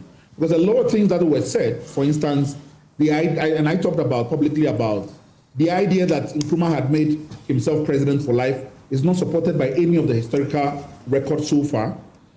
But I agree, and I've never been supportive of the idea of the one-party state. But the one-party state came upon from these ideas that were rife in those early independent years across Africa of trying to mimic what was happening in China. China continues to have that model and has seen economic miracle from that. We have made a deliberate choice otherwise. If we had succeeded, perhaps we've been comparing ourselves to what Lee Kuan Yew and others did. We didn't succeed. And those who overthrew that project have the right to be able to gloat over its failure. And that's fair. But it is important that when we are talking about what is true, that we distinguish fact from fiction. My position has been, one, it never happened that in 64 an amendment was made that made Nkrumah president for life. It wasn't true. Quite the contrary. When the 1960 Constitution was created, it gave the president the power to dissolve parliament in the nature of the Westminster model. But the comments at the time that were written in articles was that parliament did not have the power over the president to remove the president. So the 64 Amendment actually cures that by making parliament able to impeach the president. We have understood, listening to lectures and so on and so forth, that Nkrumah became so powerful, he could do any and everything except change the sex of a person. And that's in fact not true. In fact, one of the things that happened, in 1956 is when we had the parliamentary elections. And that parliament's term was supposed to last for 4 years. Then the 57 Independent Act came and we became a new republic. All right. It then considered those who had been elected in parliament as persons who had been re-elected by the constitution and give them a 5-year term. By 1960, when we were coming there, it was decided by the members of parliament who constituted the Constituent Assembly that only Nkrumah, who was seeking to be president, would be voted upon by the people of Ghana. All of them gave themselves the assurance that they would not go for election. All right. So the consequential amendment was that they, the parliamentarians, were not re-elected, but Nkrumah had to face the election. All right. Now, again, it is not a wholesale saying that there's no questions to be, or Nkrumah's record should not be reviewed. But I think that the discussions around, particularly the PDA, and it is important because a lot of things are lost to our archives that we don't know. Nobody can say. I'm sorry, but this all time will allow us. When we have you in studio, maybe we can have a discussion around these subjects. My guests have been Inusa Hussaini here, who is former MP for Tamale Central, and former Minister for Lands and Natural Resources. He was also for the Roads Ministry as well. Vera Abna-Addo is Programs Officer with CDD, Ghana Election Rule of Law and Anti-Corruption. Also here is Michael Kwesi Edu. He's MP of Ferukrom and member Energy Committee and Deputy Ranking Member for the Youth and Sports Committees of Parliament as well. Oliver Barker-Vormawo is Constitutional Rights and Policy Strategy Advisor to the Democracy Hub. Join me tomorrow on my favorite show, The Law, and I'll be hosting Kweku Ansah-Sare, former Director of the Ghana School of Law. I also have Gertrude Amoko Ama, a lecturer at the UPS. Do you want a healthy smile? Are you dreaming of a beautiful and brighter smile? A professional teeth whitening service can make that dream a reality. Hi, I'm Tanya from Bethel Dental Clinic, Ghana. Zoom Professional Whitening Treatment is safe and effective and can brighten your smile up to 7 shades. Here are the steps for professional whitening. First, the gums are protected by applying a barrier. Then, the whitening gel is applied to the teeth. After that, a light is applied for about 15 to 20 minutes to enhance the whitening process. This application is applied 2 to 4 times to get you a brighter smile in just one appointment. Yes, in just one appointment, you get a brighter smile. Please be aware that a checkup and a professional cleaning prior to dental office whitening are a must. Healthy smile. What juice are you taking? This is Koa Natural 100% cocoa fruit juice. Can I have a glass? Of course. Koa Natural 100% cocoa fruit juice is not just your regular cocoa drink. This is an innovative juice made from the pulp of the cocoa fruit. Once the cocoa pod is harvested, the pulp, which would have been previously discarded, this time is set aside, and that is what is used to make your Koa Natural 100% cocoa fruit juice. Not only is Koa refreshing, the taste is incredible. Wow. There's no added sugar, no additives, and no preservatives. 100% cocoa fruit juice. Don't worry, you won't be left out. Wow, this is unbelievable. I will take this anytime, any day.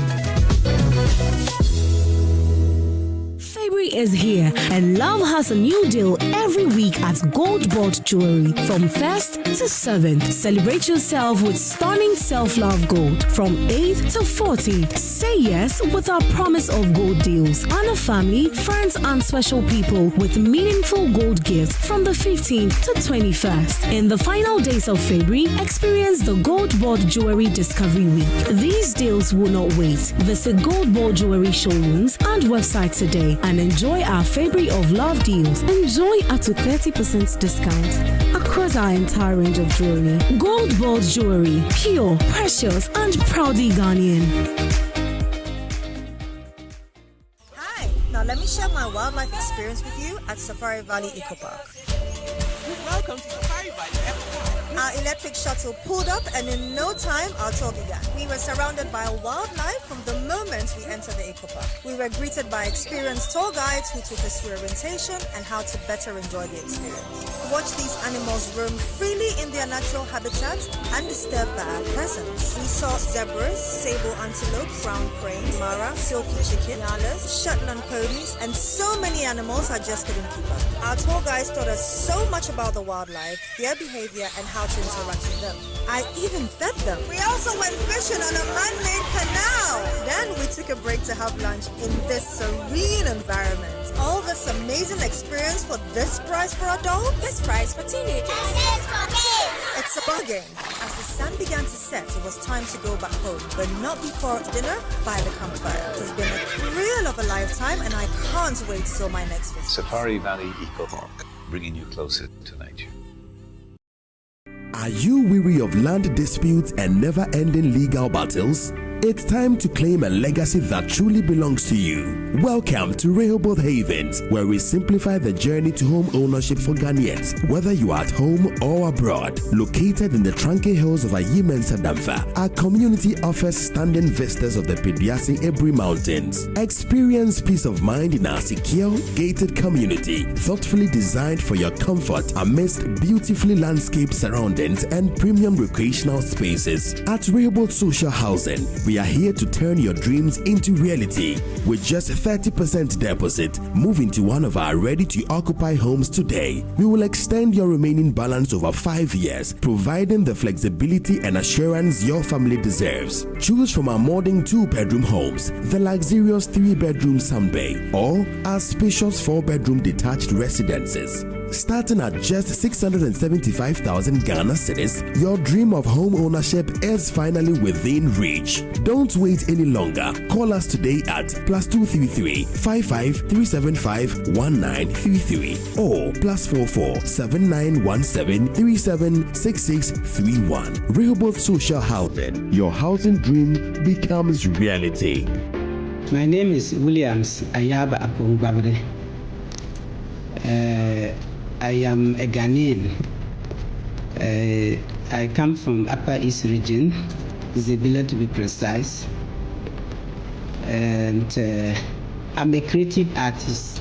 My motivation or why I do what I do is that growing up from a poor background and then from the village where you have to fend for yourself even in school, even though the parents were caring and all of that, but if ends does not meet, as a child I had to fend for myself. And what I went through as a child growing up, I took it upon myself that children who would be in my shoe, I will not allow that to happen to them, provided I have the means and the strength. And so I took it upon myself that I will work harder to give back to society. And that is my motivation for doing philanthropic works. And so now if Joy News have used their network to identify me, and today I'm going through their Impact Makers Awards protocol, hoping that I will win, I can say that Joy News is more or less like, I don't know, it's unimaginable, and it's one of the best I can see so far. There are some award scheme that you have to pay money, you have to do this, but since they started interviewing me and engaging me, I've not heard of anything like that. And so I think that it is an award scheme that actually look at merit. Even if at the end of the day I don't win, I will always appreciate Joy News, looking at the approaches and the procedure they are employing. I can say Joy News Impact Makers Award is the best.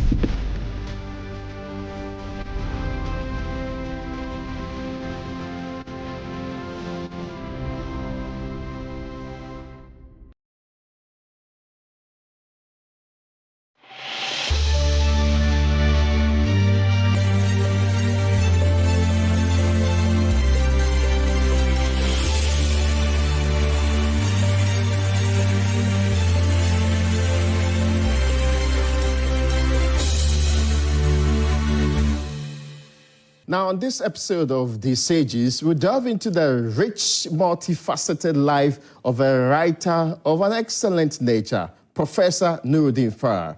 Prof, you're welcome to Sages. I hope you are doing well.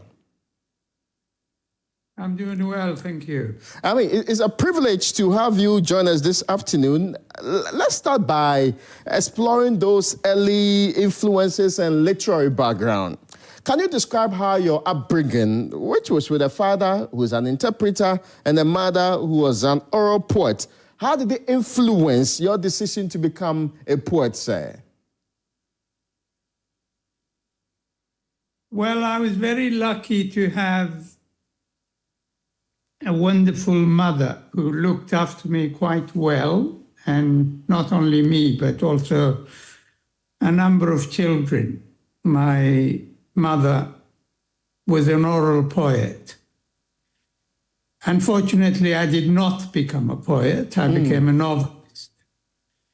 And I think one of the things that have stayed with me up to now is how serious she was about composing poetry, oral poetry. Because one of the things she did was she always insisted